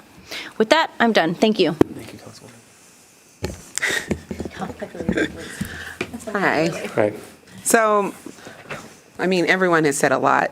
And I know I've probably said what I'm going to say before in previous times when we've met. But what I'm looking for is assurance that there will be space reserved for at least one indoor, like recreational type activity. And so when I was looking at the categories here, I had a couple of questions, because I didn't want, well, I don't know if it's you or you that's going to be able to answer it. But so number 53, which is the motion picture theaters and dinner theaters, like, yay, great, thank you so much. But then also I see 75, there's like a video arcade. And I'm just wondering, do those categories limit us to just only maybe either a theater or an arcade? Or if we had something like a bowling alley, would a bowling alley fit in between those categories? I don't know. So it's not limiting one or the two. Those two categories, being in that table, says that those uses can be established within the development. Now, to answer your question, that's one of the things that I'll have to work with the applicant, because some of the codes and descriptions, depending on which version of NAICS we are using, some uses may be part of that broad category, some may be outside. So we'll work with them to make sure all those categories are capturing everything that they intend to and everything that you'll be able to approve. Okay, because what I had found online for, I guess, broader categories would be like entertainment venue, amusement/recreation use, because you could put a theater kind of under that, but also a bowling alley and stuff. I just wanted clarification so that we didn't kind of put ourselves in a box of a theater or arcade, because the arcade can be small and just a few games that, little kids go to. And we're really looking for more variety for, family, but also adults once they have a babysitter. The intent of what's in there is to include all entertainment concepts that you would want. Okay. And then the only other thing I had a question on, number 52, nope, that's not it. Number 69, it says sporting goods store and gun shop. So I just wanted clarity. Are you talking about like an academy? Because academy, I know it's a sports goods store, but they also sell guns, you know? I looked at the same thing, and I actually struck gun shop. It's kind of going into the definition of that particular code, and please speak up, Joseph, if you know otherwise, but it's not specifically a gun shop. The way that I've read it is to be somewhat of like an academy where they sell guns, but it's not the primary thing that they're selling. Okay. Again, it's my I don't know same why they response. put it like We'll that. have I guess just to bring attention to it. That guns are a part of. And again, it's one of the comments we had. We had to make sure the code and the descriptions are accurate. The code number that you have under that item is sporting goods retailers. Okay. But then the table says gun shop and extra. So we have a couple more of those instances, and that's what I was saying we'll have to get with the applicant to make sure they're using the right version of the code, and they're using the right code and the right description, and there is no contradiction under the definition section where they're defining it some maybe differently. So that is one of our comments that we have, that they address that before y'all adopt it as part of the PUD. And the NAICS system has each code, it has a definition, it has examples of the uses that it would fall under. So it's a pretty straightforward system, unlike where you come up with your own definition where there is room for interpretation, there's room for this, that, or the other situation. So we want to make sure that we'll get there. So some of those questions, it's difficult to answer because it's not clear at this point in the document. I just wanted to make sure it just wasn't like a designated store for guns. Like I understand in the, I guess, an example of academy, and, you know, going in there, you might, I don't know, need something to hunt, or you might need, you know, bullets for the gun range or whatever the case may be. But just having like just a straight gun shop in like a family community, to me, it just kind of seems a little counterproductive. And we can take that out. Okay. That's all I got. Thank you, Councilwoman. We're almost there. Last one. Just kind of run through a few things that stood out to me and my thoughts on them. I agree with PD&Z's recommendations on the telecom towers as well as with the handicap spots. I think that's a very important. There's been a lot of good cleanup here and a lot of work put in by you guys as well as staff, and we appreciate that collaboration and the continued work that's going to be done. The auto repair, you know, Joe's, I like how you called out that there is and maybe some more cleanup regarding that. We'll just need to make sure that's squared away. Brian, how you mentioned about the amenities for the detention, coordinating with Beezer, I think that would be a great amenity. So I graduated from Kingwood High School.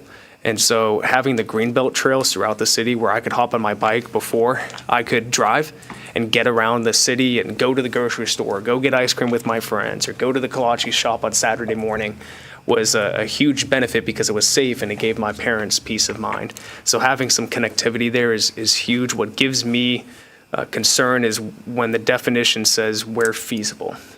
And I know that you guys, it's tough right now because you're still going to have to design your detention, but Joe's knows the heart behind where we stand regarding trails and amenities as well as you guys, and I look forward to seeing how that comes to fruition, and if there's anything more firm that we can put in there, that's a very important piece. One item that I brought up in the past and this recent PUD doesn't include it, I'd love to get your thoughts on this, is a second access point off of Kirby, because I think you're going to want to have some rear access if you're going to have Home Depot that borders along Kirby. That's not shown here on the proposed site plan. Is that being considered, or what are the thoughts? Absolutely. Okay. I think we're proposing at least 2, maybe 3 Kirby access drives. Okay. Is there a reason why there's only one that's shown here right now? I'm not sure which one you're looking at, Mayor. This is going to be the Exhibit 3 from the one that's in our packets. That was the 1113 PUD. Maybe that's just an important item just to make sure that gets represented. I don't want to miss that for I remember you saying that. Yeah. And we addressed it the first time we got a draft back, just to address your comment on that. So the idea is to limit, TxDOT would, per spacing requirements today, theoretically, So this is Kirby, not I 6. understand, but we could have done 4. Yeah. We reduced it to 3, and you made the comment about Kirby only having 1. We need at least 2, and I think we're showing 3 now. But Okay, well, let's make sure that gets represented in the. Yeah, it is, you're right, it's not on the exhibit, but then there's a TIA also that is in the works, and that is also one of the things where I kind of put it under your typos, spelling, formatting, all of that. We want to make sure we capture all those items. So some of the exhibits have been updated on the last version to address what's in the text, and I believe on the internal circulation plan, yeah, it does not show it doesn't line with the TIA, but we will make sure that it is. Okay. And Jose, would you correct me if I'm wrong? In the paragraph, though, it states per the TIA, we'd have. It does say. It's Okay, the exhibit. Okay, perfect. Yeah, as long as that there's that cleanup, because that's an important thing for you guys, more so an item that's there. The other thing I'm looking at, if I'm looking at this Exhibit 3 in the PUD, and it might be an out-of-date exhibit now, Kirby, there's a gap right there along the eastern edge from where Kirby currently dead ends to where what you guys are being proposed is building the 2 lanes. Are you guys building that gap, or whose responsibility would that be? Not sure if you guys see what I'm talking about there. So this is going to be the way that I understand it, Mayor, is that any future extension of Kirby Drive goes through our property from when it starts curving, and we will complete it within the first year up to our northern boundary line. Okay, so this is the portion right before it starts to curve. I think maybe Brad might have an item here to weigh in. That's part of the Primrose project. Okay. And so that would be done basically in conjunction with the piece that needs to be done through the BCS project to the north. So I think what we try to do is work together and make sure that that gets constructed Okay. at the same time. You see what I'm talking about there, Joe's on Exhibit? No, I do. Okay, perfect. It's not feasible for Primrose to just build that small piece either, right? And so Yeah, I just want to make sure that gap that's not something that falls through the cracks. So it seems like we got that covered there, which is great. Going through here, Councilman Bonner, agree with your comments regarding hotel motel. You know, back when I was on council, we passed a human trafficking ordinance to beef up our ordinances specifically for hotels regarding that. So fully on board there. I like either of the options, either reducing the height or having a stipulation regarding a ladder truck. You know, that's an important piece. The city of Iowa Colony has an apartment complex coming in, and part of the stipulations for their approval was they had to buy a fire truck, but it's dedicated to Iowa Colony in order to get the approval, because you got to service those heights. So reducing the height might be a way to then, you know, not necessarily get around that, but that's probably a cheaper alternative than buying a $2 million ladder truck. For the parking, I was initially in support of the shared parking, you know, the analysis that was discussed. But when you start talking about, I know you said take it away. I just want to make sure if it comes back in, when you start talking about agreements between the different businesses, that's where it gets a little scary for me. Because if you plan it that there's going to be the shared parking, but then the property owners don't agree, the businesses don't agree, that creates some headaches. So I know you recommended taking that out. I'd be in support of that. I like the concept if we can get there, I'm not opposed to it, but it might just be easier and cleaner to take that out. Joe's, you mentioned to me you mentioned that for the masonry, what's being proposed in this PUD aligns with Manvel Town Center for the 75%. Is that correct? Correct. Okay. Do we want to add, to Councilman Bonner's point and Councilman Rossi Knox, a wood requirement percentage? Well, I wouldn't recommend adding it as a requirement, because then it forces people to because like Ryan also mentioned, there are other materials out there, and the PUD also includes allowance for certain nationally recognized buildings to use the material that works for them, that represents them, making sure that it's not a material that is substandard. It includes that allowance. So I think that should address it, and 75% and 25% is a good mix. Okay, thank you, Joes. Right-of-way abandonment, I know that's been talked about, you know, kind of danced around. That would come after all of these items pass. We would explore that heading into 2026. Okay. Last question I have, and this is kind of, you know, we're going to do a drawback to one of our first meetings. There was a comment mentioned about the current landowner is reserving 2 acres for themselves. Yes. Where's that 2 acres going to be? The 2 acres is located on Highway 6 just kind of in the middle of the project. Okay, where is that represented? Is that, because I see currently 3 access points off of 6, and then there's the proposed right-of-way. Where would that, So where would that sit? so where the 40-foot platted right-of-way is today, they're right there at the corner of that Okay. intersection. To the east or to the west? east. To the east, okay. So they're going to have that 2 acres annexed in, or no? Yes. Okay, so that 2 They are, acres. they are under all the restrictions and stipulations that we're talking about today. And they're going to be in the PUD too? Correct, yes. Okay, gotcha. So they're It's kind of reserving. like pre-buying a pad, but Gotcha. it's just the deal that we negotiated with them, and Okay. it's ongoing. That works. My curiosity was around whether or not that's separate and not going to be It's annexed. a good They're question. reserving it, but No, it's- but it's absolutely included in the full annexation, the PUD, et cetera. Okay. Does that create any complexities, Joe, Dan? We're good with that? Okay, perfect. That's all that I have, easy peasy, right? Just kind of ran through some, any final thoughts or comments from you, sir? No, just thank you for your time. Thank you for your feedback. Really hopeful that we can kind of see past all of the, the information and really focus on what's been done to get to this point and how we've collaborated. I think we're really close, closer than maybe anybody thinks, but I know we're very close, and a lot of it's typically administrative. So thank you. Thank you for your time. Thank you so much. So council, we have the first of 2 readings on our agenda tonight. As you can see, there is still some work to do. So my recommendation will be we approve this tonight, but we need to have that final draft in front of us. I don't want us to rush it. So if it's not ready, it's not ready. But Joe's, Dan, we'll lean on you guys for your recommendation there. Council, any final comments or questions regarding this agenda item? Yes. Mayor Pro Tem. The 2 acres that you talked about that the landowner's going to keep for himself, I'd like that to be reflected in this, so we'll know exactly where it is. Maybe have that call out in the site plan for one of the exhibits? Can I make a comment? Yeah, please come forward. That's going to be something that you'll want. So that whole conversation is a dynamic one. We've agreed to do that as a part of the sale, to be included in our master plan, to be included in the restrictions and everything. There are some outstanding things that need to be figured out. That right-of-way being abandoned, for example, changes the whole configuration of that site that the seller's retaining. We're conveying this is the concept. We're going to convey a particular piece of property. Once we figure out if we're going to abandon that right-of-way or not, we understand exactly where the internal parallel access drive is going to be. We've uncovered a fault line on the property. I didn't mention that tonight. We've talked about it a little bit. We are hopeful that we're going to get past all this. We've got people out there right now identifying where it is. It could go through that 2-acre site.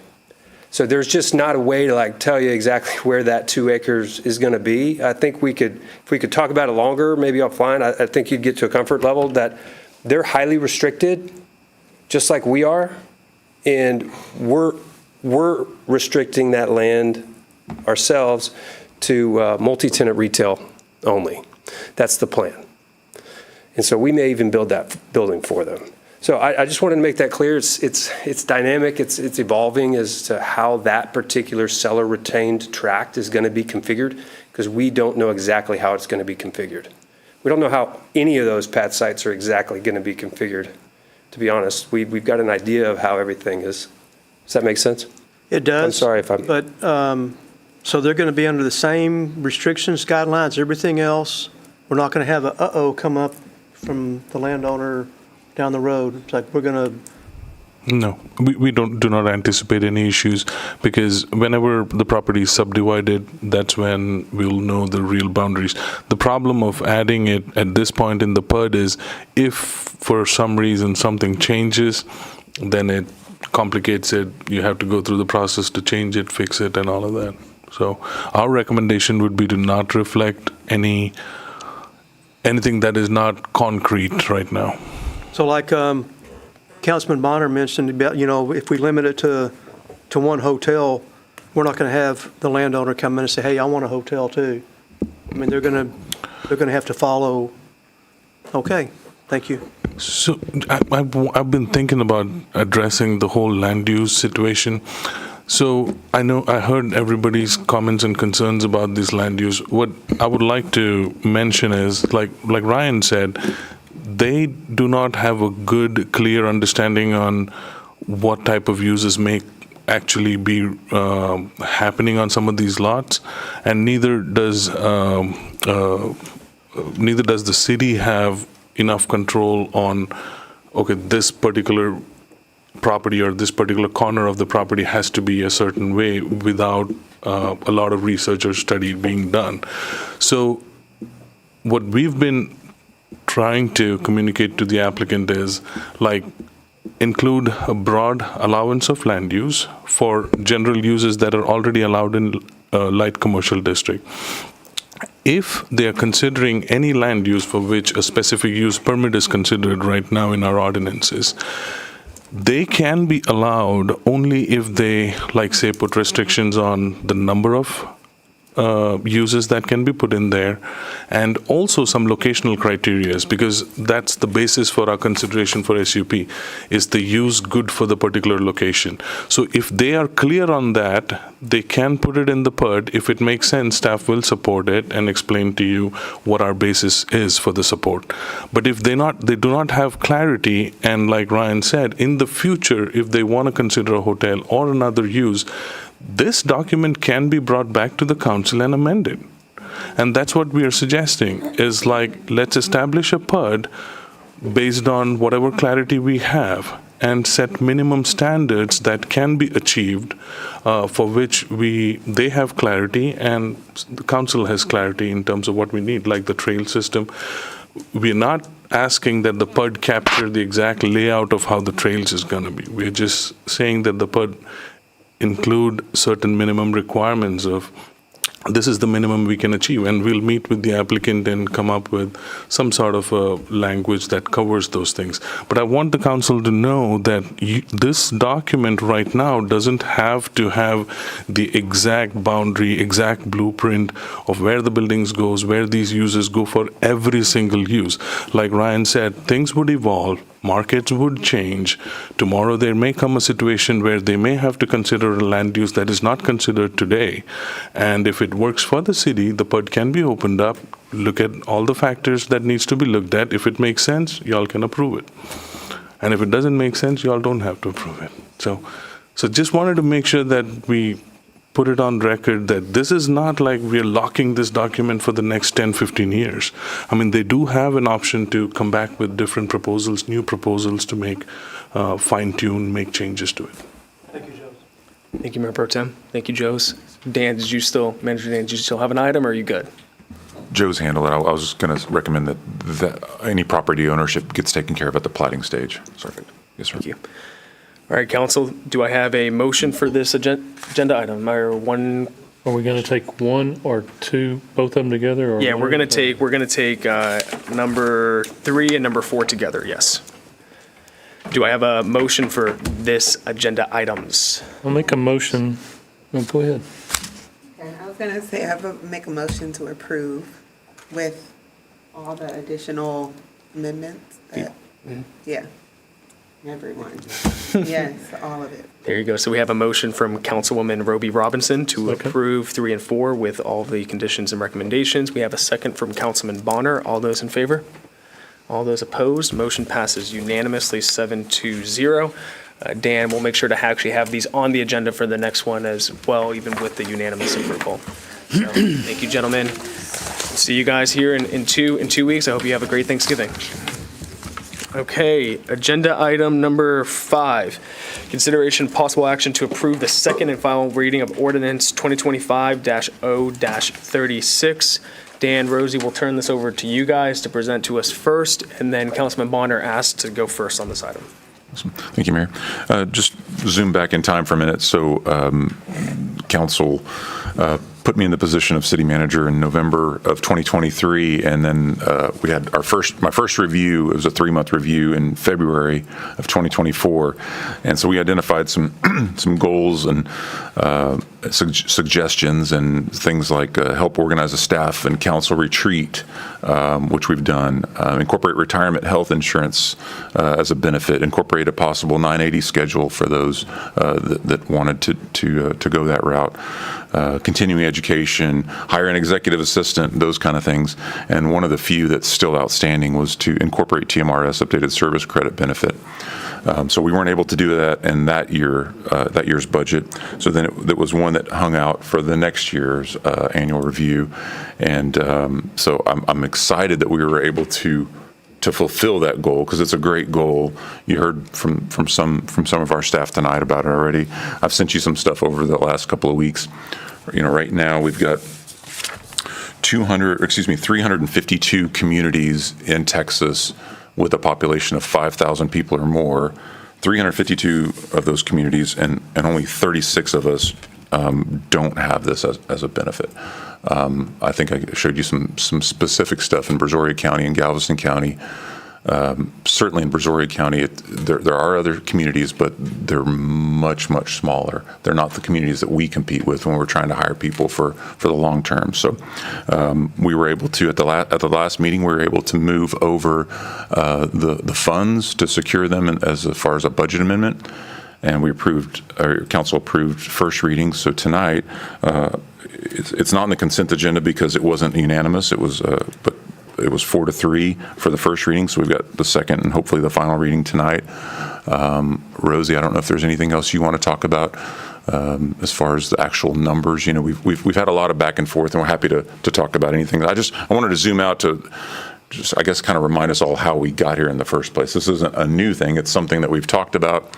We were able to get the funds set aside. It's included in our budget as an option. We just were waiting until after hurricane season. So happy to answer anything you have, Mayor. Thank you, Dan. Thank you, Rosie. Councilman Bonner, we'll go to you first, and then I'll go second here. All right. I think since I've been on council, this is probably one of the ordinances that's had the most discussion. And I don't want people to think that this council wasn't thinking about employees. It's just been trying to understand the complexity of it, how it works. And while I don't particularly agree with maybe how TMRS sets this up, the funds come in, they hold the funds, they make the interest off the funds versus a city doing that. It's the system that we have, and it's the system that we have to make work. I think, given the fact that we gave our city manager a goal to do this, and he did that, he brought it before us, the fact that we're one of the few places around here that doesn't do this, and that we seemed, or at least I thought we seemed to agree that needed to be done back when we talked about budget. We talked about doing it after hurricane season was over. The staff has proved that the funds are there to do this now, due to some really good sales tax and things like that have come in. We're not going to be negatively affecting our budget funds to do this. And then the number one thing that I think of is our employees. Every one of us sits here and talks generally every meeting about how we think we have good employees. And the reason that we do that is, number one, they're good people, but number two, they have good benefits. And if we continue to go down the road of growing, the only way we're going to bring those people here is to continue that. So my recommendation would be to approve this because it's the right thing to do. And that's about what it boils down. It's the right thing to do for our employees. Thank you, Councilman Bonner. I would echo your sentiment about the way TMRS works, and I hope the state will take a look at that. They obviously have to make their money, but it would be great if the city could earn interest on this fund, and then we could take that money and reinvest it back into our employees. I had a lot of other questions here that I was going to ask, but I think it boils down to, how do we pay for this? It's not an if we do it, but it's a when we do it. You know, by making this change, it's not just a one-time transfer, which I met with Dan and Rosie Council 2 weeks ago, and I said, you know, I'm not a fan of TMRS. I think it's a very flawed system, but I'll compromise and I can get behind the one-time transfer. You know, the 17% every year moving forward, that's a tough pill for me to swallow. I need more information, but I can get behind the one-time transfer. Unfortunately, we can't do the one-time transfer. It has to be this $600,000-ish, $700,000-ish dollars now, and then a 17% commitment every year moving forward until we're caught up. And that 17% commitment is $750,000 in our budget until we get caught up. And as we continue to add employees, as we continue to give amazing promotions that are much deserved, as we continue to give pay raises, that number is going to fluctuate, of course. But my question to Dan and Rosie was, how do we pay for this?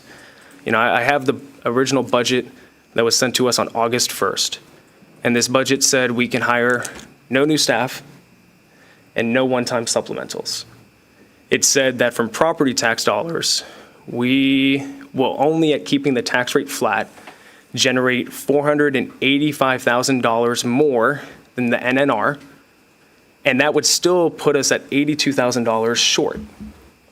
So to even simply have a balanced budget, we would need to transfer from the fund balance. And so we heard, you know, one of our police captains come up and talk about how we're 15% behind on base. We don't offer shift differential. We don't offer training pay. We don't offer bilingual pay. My concern is if we make this 17% commitment now, we're not going to be able to do that without raising taxes. Because I haven't seen anything proposed about how we pay for that. You know, when we look at the BCS numbers, we're not going to be able to generate enough revenue from that until 13 years from now to be able to cover the $750,000. And so that's where I get nervous. It's not about if I want to do this. I absolutely want to do this. It's just about how do we pay for it with still continuing to hire patrol officers, with still being able to recruit officers, with higher public works. We still have a lot of positions that we weren't able to hire this year. And my concern is we're going to be sitting here at this time next year. You know, sales tax, the increase in it is, as Mayor Pro Tem Lance says, it's starting to dawn on the horizon, the increase, but we're not quite there yet. Now, I think Councilman Bonder, to your point, while we're behind in some areas, this team here sitting on the sides has done an incredible job getting us ahead in areas. Not a lot of other cities cover health insurance 100% for their dependents. Not a lot of other cities have a brand new police station with a state-of-the-art workout room. Not a lot of other cities offer health insurance coverage once you retire. So while we may be a little bit behind in some areas, we're far ahead in some other, and I want to make sure we don't lose sight of that. And so, Dan, Rosie, I mean, the question that I have is, how do we pay for this? You know, I don't see any projections about how we pay for this without raising taxes. And as we had talked about, if I can see that, I can vote for it. But that's where my struggle is right now, and just makes me nervous. It's not about me not wanting to do this. It's just, how do we do it without raising taxes? Well, I mean, the short answer, Mayor, is, you know, we had kind of the same conversation when the homestead exemption thing came up. You know, it's just part of the parameters. We have to make it work. I mean, that's all there is to it. If this goes into an ordinance, then this is what we do from this point forward. So if next year we're not hiring more people, then that'll be, you know, what we face. The sales tax from Lowe's, you know, I know we've got a lot of skin in that game. We've got a lot of, you know, we're very excited about what that's going to bring to the city. So it's just one of the parameters. Just, hey, we want to keep these benefits. We want to keep good people. We want to hire good people. We want a homestead exemption. We want updated service credits. That's part of the formula, Mayor. So there's not, certainly the answer is not transferring fund balance every year to cover it. The answer is not, the intent certainly is not to increase property taxes. We know that that's not what council wants to do. So we make the numbers work. And if that means this year we don't, we have to forego updating these 3 vehicles and we have to, get creative. I mean, that's why we hire the professional, not just the professional, but the entire professional team of our finance group. That's what they do. They're creative.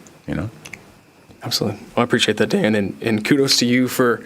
We've talked about this for a few years. We asked you to bring it forward to give us information to make a decision, and you did that, and I appreciate that. If this passes tonight, I'm not going to be upset, pounding my fist that this passed. It's something to consider about how do we pay for this while continuing to staff. What it comes down to, the way I look at it is, do we want to give better retirement benefits to keep the employees that we have longer, or do we want to have funding available to recruit and bring in?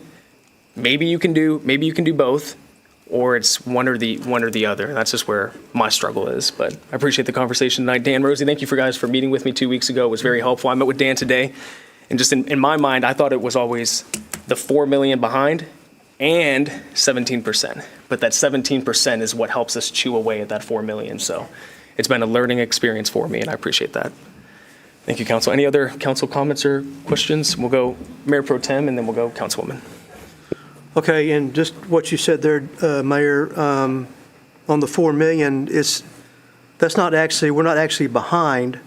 That's if everybody retired today, we would need $4 million. That's the way I understand it. Is that, okay? Yes, that's what we need if everybody retired today. Okay, so, and that's not going to happen. We know that. At first, I was very troubled with this whole idea, but Councilman Bonner, I talked to him the day after, and he explained a lot to me in terminology that I could understand much better. And like you said, this is something that we do need to do. I mean, we have to take care of our employees.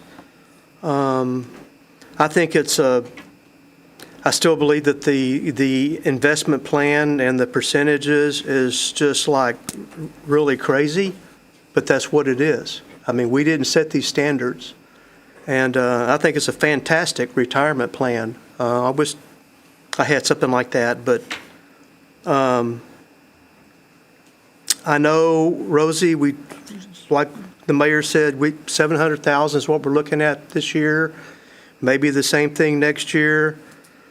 I still have the positive attitude that we are going to get ahead of the curve with the upcoming, commercial sales taxes. We are going to get ahead of the curve. This isn't a 10, 15, 20-year plan where we're trying to figure, oh my God, how are we going to pay for this? It's maybe a year, 2 years, and then we're going to be in a much better spot. I honestly feel that. And Captain Day, what he said about we're being 15% behind in police pay, that startled me. Because I thought we had worked at that, and we're back up, to where we have people coming in wanting to come to the, Manvel Police Department, because we have good pay now. So that really has me alarmed. How do we tackle that on top of this TMRS? Because and we all love our police department, but I guarantee you one thing, I am 100% advocate for those officers sitting out there and their pay. And so now I have this personal burden. Okay, we have to do this TMRS, and we have to figure out a way to get 15% more pay. That's where I stand right now. We may take a hit on hiring for a few years. I mean, we did a fantastic job this year. We thought, oh my God, we can't hire anybody. And look what happened. We got there. We got Robbie a lot of good equipment. We got there. So. I still haven't ridden on that street sweeper. We need to borrow that street sweeper. No. I hadn't even seen that street sweeper. But we have to do this. We have to figure out. We already allocated the money, had the money allocated this year. And it's one of those things you roll up your sleeves and say, okay, we're going to do it, And we're going to take care of our employees. And come hell or high water, we're going to do it. Thank you, Mayor. Thank you, Mayor Pro Tem. And just a quick, I think Captain Day can give me a thumbs up, thumbs down, but what happened is the city of Houston gave a pretty substantial pay increase, and then what followed is Harris County, and then that has caused ripple effects through our region where we were pretty good, but now because of these pay increases, we may have to do another salary survey for all departments at that point. So that's kind of where that came Well, City from. of Houston's trying to steal our police officers. That's what it is. I don't know many people that want to work for this. Never mind. Anyways, and it's every city that's doing that right now.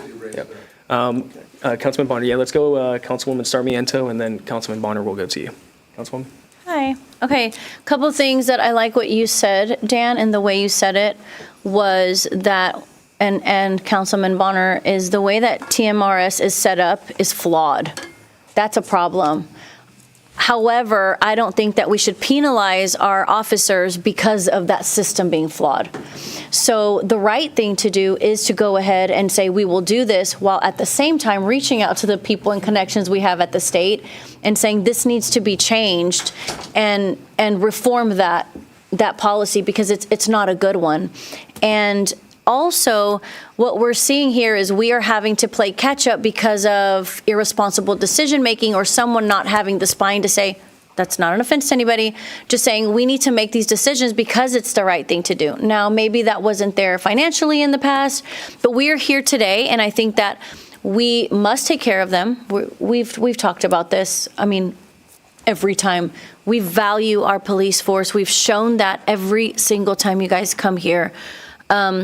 And I hope that this has been one of the most encouraging last 3 years for the police department to see the support.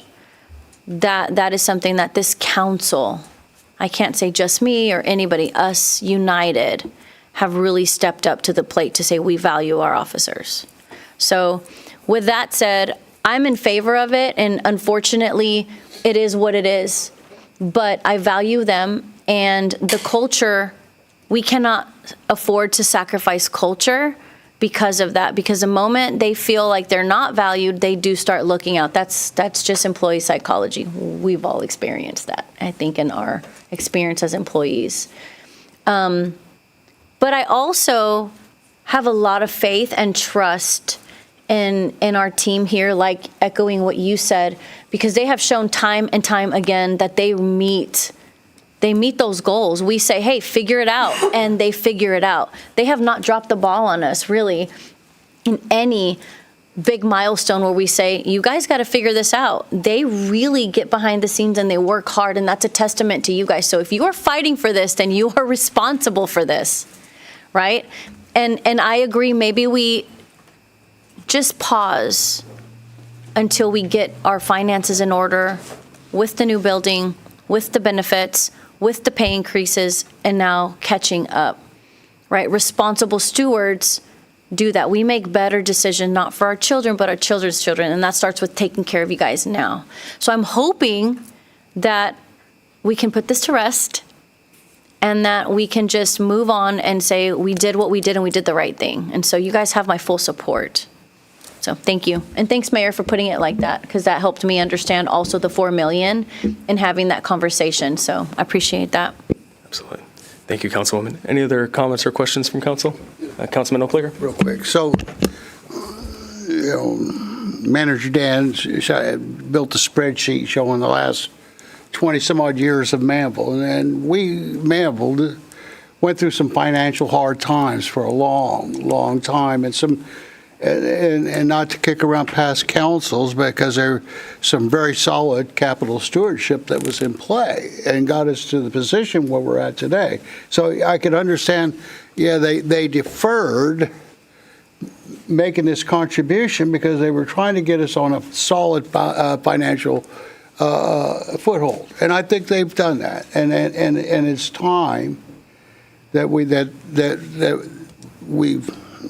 step up and fix this, because and real quick on a personal note, when I was, believe it or not, I was young once. when I was looking for a job, that's one of the things that I wanted was a retirement, because I knew I was going to be where I'm at today, old, but I wanted to be able to retire and not really have to worry, and I think that's kind of the hook, right? We may not pay the best, but if you've got some solid benefits that go along the way, sometimes you forgive the top tier pay. So that's where I'm at. Thank you, Councilman. Dan, if I could just say one thing that I forgot to So say. we'll go Councilwoman and then Councilman. Okay, just real quick. I also want to say this. This came to mind when I saw Michelle and Captain Day and Assistant Chief Alvarado come forward. I wholeheartedly believe in taking care of the employees that are committed to stay here long beyond when we are no longer here. And a lot of our taxpayers may sell their home and move out of the city, but I believe firmly that you guys are committed to the city, and I think that is another reason why, in my heart, I believe it's the right thing to do. And I just want to thank you guys, because you can tell whose heart is in Manvel truly, truly here, and you guys give your blood, sweat, and tears to it in ways that many people don't. So thank you. Thank you, Councilwoman. Councilman? I will say, I was hesitant about this one. I think a lot of people up here were, but I do support this. I will say that I love our staff. Many of you, I know you personally. Lord knows you've helped my family out over the years many times, so I really appreciate our staff. But I will say that we've got to find a way to make this work next year, because I will be a wet hen sitting here if I have to raise taxes, and I won't be doing that. So we're going to find a way to make this work. Because Garrett Knox will not be voting to raise taxes next year. If we have to eat beans and rice for the next 10 years, cool. Okay? A wet hen. There we go. I also want to say that one of the statements that stood out, we have a Manvel resident, Mr. McLean there, that serves also in our police force. So having, taxpayer skin in the game also is a big statement too, because it's his taxes that may or may not be impacted by this, depending on if the wet hen has a say or not. So thank you guys for being here. Council, I think we'll call the question on this. I had one more. Oh, yes, please. Comments, please.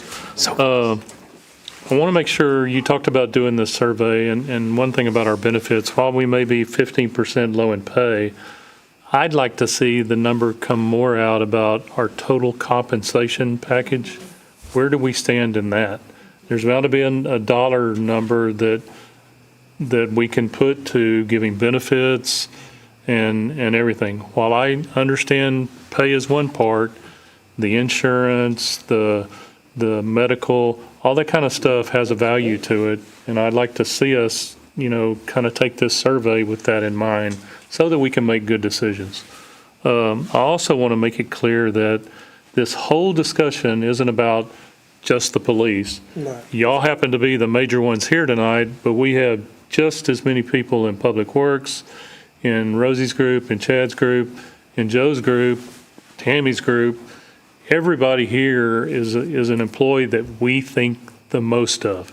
It's not just the police. We see y'all all the time, and y'all have probably the most important job keeping us safe. But the rest of y'all do a job that deserves our attention and our thanks too. Mm-hmm. And Councilman, while we may be a little bit behind in pay, we're definitely above average with facial hair. So they're looking pretty good there. Pretty good, right, Chief? Sorry, I had to. All right, Councilman Bonner, thank you for those comments and that sentiment. Spot on with that. We'll call the question. Do I have a motion for this agenda item? I'd like to make a motion that we approve this ordinance. We have a motion from Councilman Bonner. We have a second from Councilwoman Sarmiento. All those in favor? All those opposed?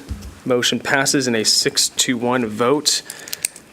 Thank you, everyone. Thank you guys for being here. We appreciate y'all hanging out with us tonight. Manager Dan, good things come to those who wait. This was a process to get here, but we appreciate you guys getting it. And now the work begins for next year's budget. So we will, council, move on to agenda item number 6 and then agenda item number 7. 6-7. Okay. So this is the consideration and possible action to approve the first of 2 readings of Resolution 2025-R-47. This is an MEDC grant. Council, any comments and/or questions as it relates to this agenda item? Hearing none, do I have a motion for this agenda item? Make a motion to approve. We have a motion to approve from Councilwoman Roby Robinson and a second from, you beat you to it, Councilman Rossi Knox. We'll give him the second. All those in favor?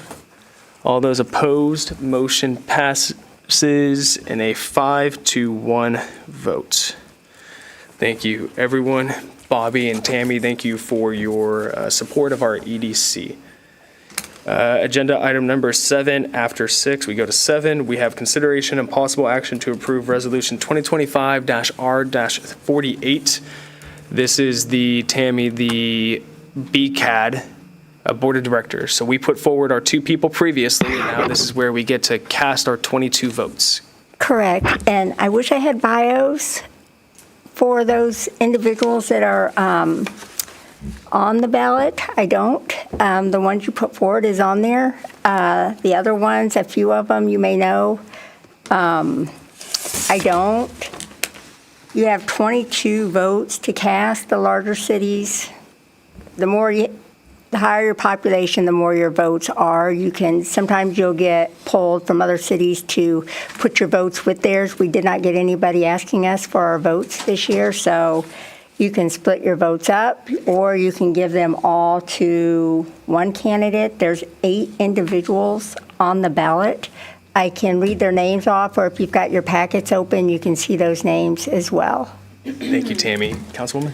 I would like to recommend that we allocate 22 votes to number 4, which will be Chelsea Lay. Thank you, Councilwoman. Any other comments or questions? Just a second. Yep. We're giving time. I'm trying to see where this lists. So, Council, we have as a collective body, we all have to make the decision here, but we have 22 votes. And we can either choose to put all of our votes to one candidate. If we wanted to, we could spread them out amongst multiple candidates. The 2 that I believe we recommended as our nominees was Chelsea Lay, and then Tammy, there was a second one, correct? Didn't make it. I would just like to note that since we don't even remember the second name, I just feel like that's even more of a reason to allocate 22 votes. For Chelsea. Yeah. Who was the other one? I don't know. Tammy would know. It was either Gail Robinson or Susan Spohr, one of the 2. But, I mean, Council, I would support throwing all 22 behind, and I think, really, I believe the ISDs have the most sway in this, and it's specifically Alvin ISD and Pearland ISD. Whoever they want is going to get it ultimately. Our 22 votes isn't, the sad reality, it's not going to make or break anything. But I support your 22 for Chelsea. Thank you. I'm behind that. Well, let's see. Any other comments or questions from council? You guys good? Okay. Would you like to make a motion? Yes, I would like to make a motion to cast 22 votes for Chelsea Lay, candidate number 4, for our vote towards the Brazoria County Appraisal District. Proudly second that motion. All those in favor? All those opposed? Motion passes unanimously, 7-0. Good luck, Chelsea.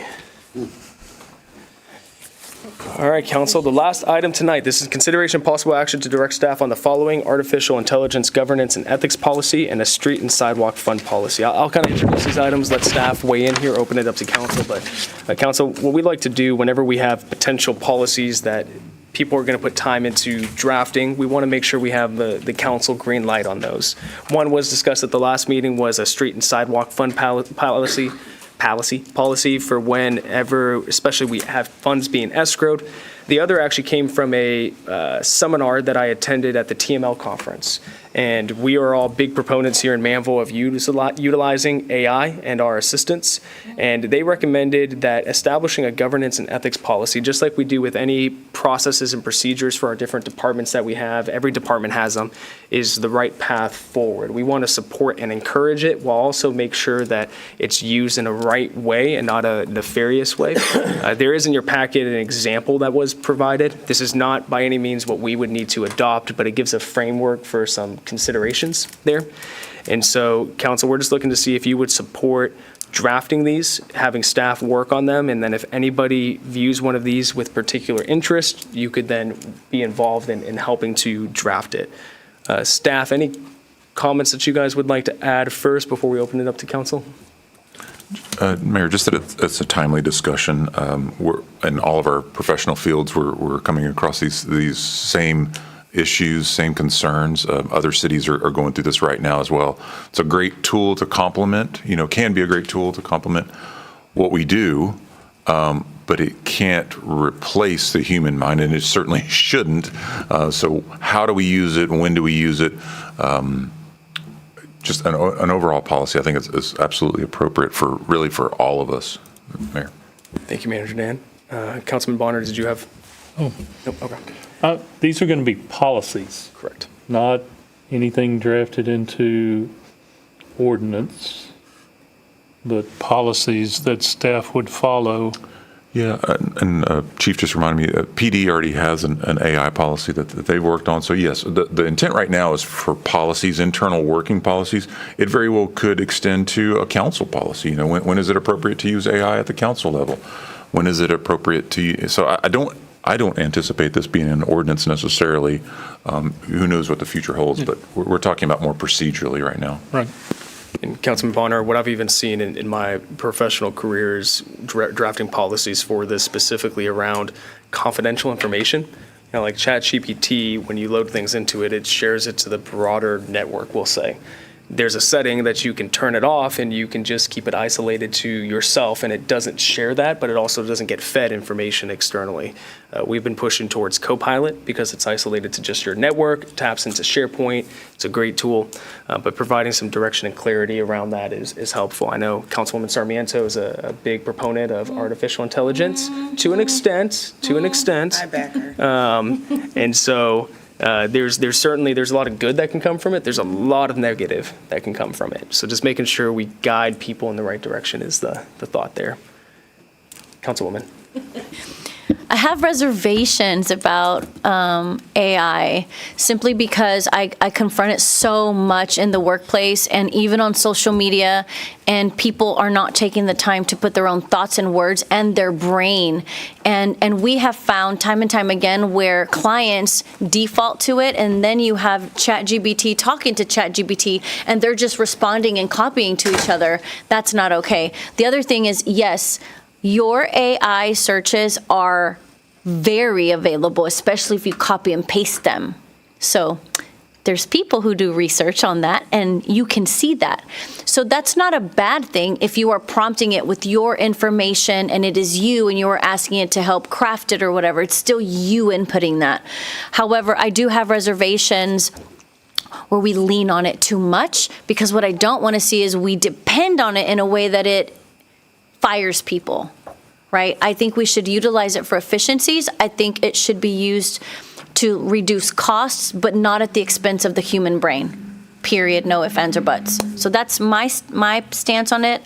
Also, I'm a proponent of, if you don't have good language, use it to correct your language and take 2 seconds to, like Grammarly. I love Grammarly. Throw that sucker in Grammarly.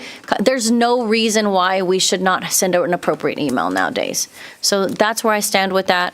I also would like to see that, I haven't read this full, from the beginning to end, but there's now a way to show transparency that if we are using AI, that this is AI and not appearing that it is a human doing it. I think that needs to be disclosed. Hey, we utilized AI in this, so that people understand who's really the ones. Is this a machine or is this a human? I think some type of disclaimer, some type of forward transparency, right? To say that, a footnote or something, this was used to correct grammar, this was used to spell check, or it wasn't utilized at all. I think that is something that we're starting to also see in the business world, so. Thank you, Councilwoman. Council, any other thoughts, comments, or questions? Are you guys in support of moving forward with these 2 items? Would you guys like a motion on it, or is it thumbs up? Good. Bobby, Tammy, do you guys need a motion? Or thumbs up good? All right, Council, I'll make a motion to direct staff to begin drafting an AI governance and ethics policy, as well as a street and sidewalk fund policy. Do I have a second? Second. We have a second from Councilwoman Roby Robinson. All those in favor? All those opposed? Motion passes unanimously, 7-0. Thank you, everyone. Any mayor or council comments? Council comments? Just a few comments. Councilman Mayor Pro Tem Lands had a great tree event. I wasn't able to make it, but saw photos, heard great things about it. So congratulations, Mayor Pro Tem. Love that you're continuing to do that. A great event for the community. Thank you, Tammy, and the Rossi Knox helped. His book was raffled off 5 times. Ooh, there you go. Or 5 copies, let's put it that way. 5 copies. Love that. Thank you to Tammy and the team for the beautiful Christmas decorations. It looks great. Next week is Thanksgiving. Just want to say to not only department heads here, but to all city employees, we're thankful for you. We're thankful for your service to the community. Thankful for all that you guys do. And I hope that each of you have a good time celebrating and just reflecting on all we've accomplished this past year. Council, I think Councilwoman, you had something? No? Never mind. Okay. All right. Did we ever? All right, we have a motion to adjourn from Councilman Bonner. No, I want to adjourn, but I was going to ask, did you guys ever pass out the $75 gift cards and stuff? Yes, ma'am. Actually, we had a little event on Friday out at Froberg's. Had probably at least half the staff and some of the kiddos and the families came out, and we had the hot dog food truck and gave out a certificate for however many years you've been here for longevity, and then also the gift cards. I sort of joked that you had to be there to be present to win, but I got vetoed on that. But anyway, but it turned out it was a beautiful day, actually. So we did not run the corn. No, sorry. All right, so we have a motion to adjourn from Councilman Bonner. Do I have a second? Second. We have a second from Councilwoman Roby Robinson. All those in favor? All those opposed? Motion passes unanimously 7-0. I voted to adjourn. Okay, all right, thank you.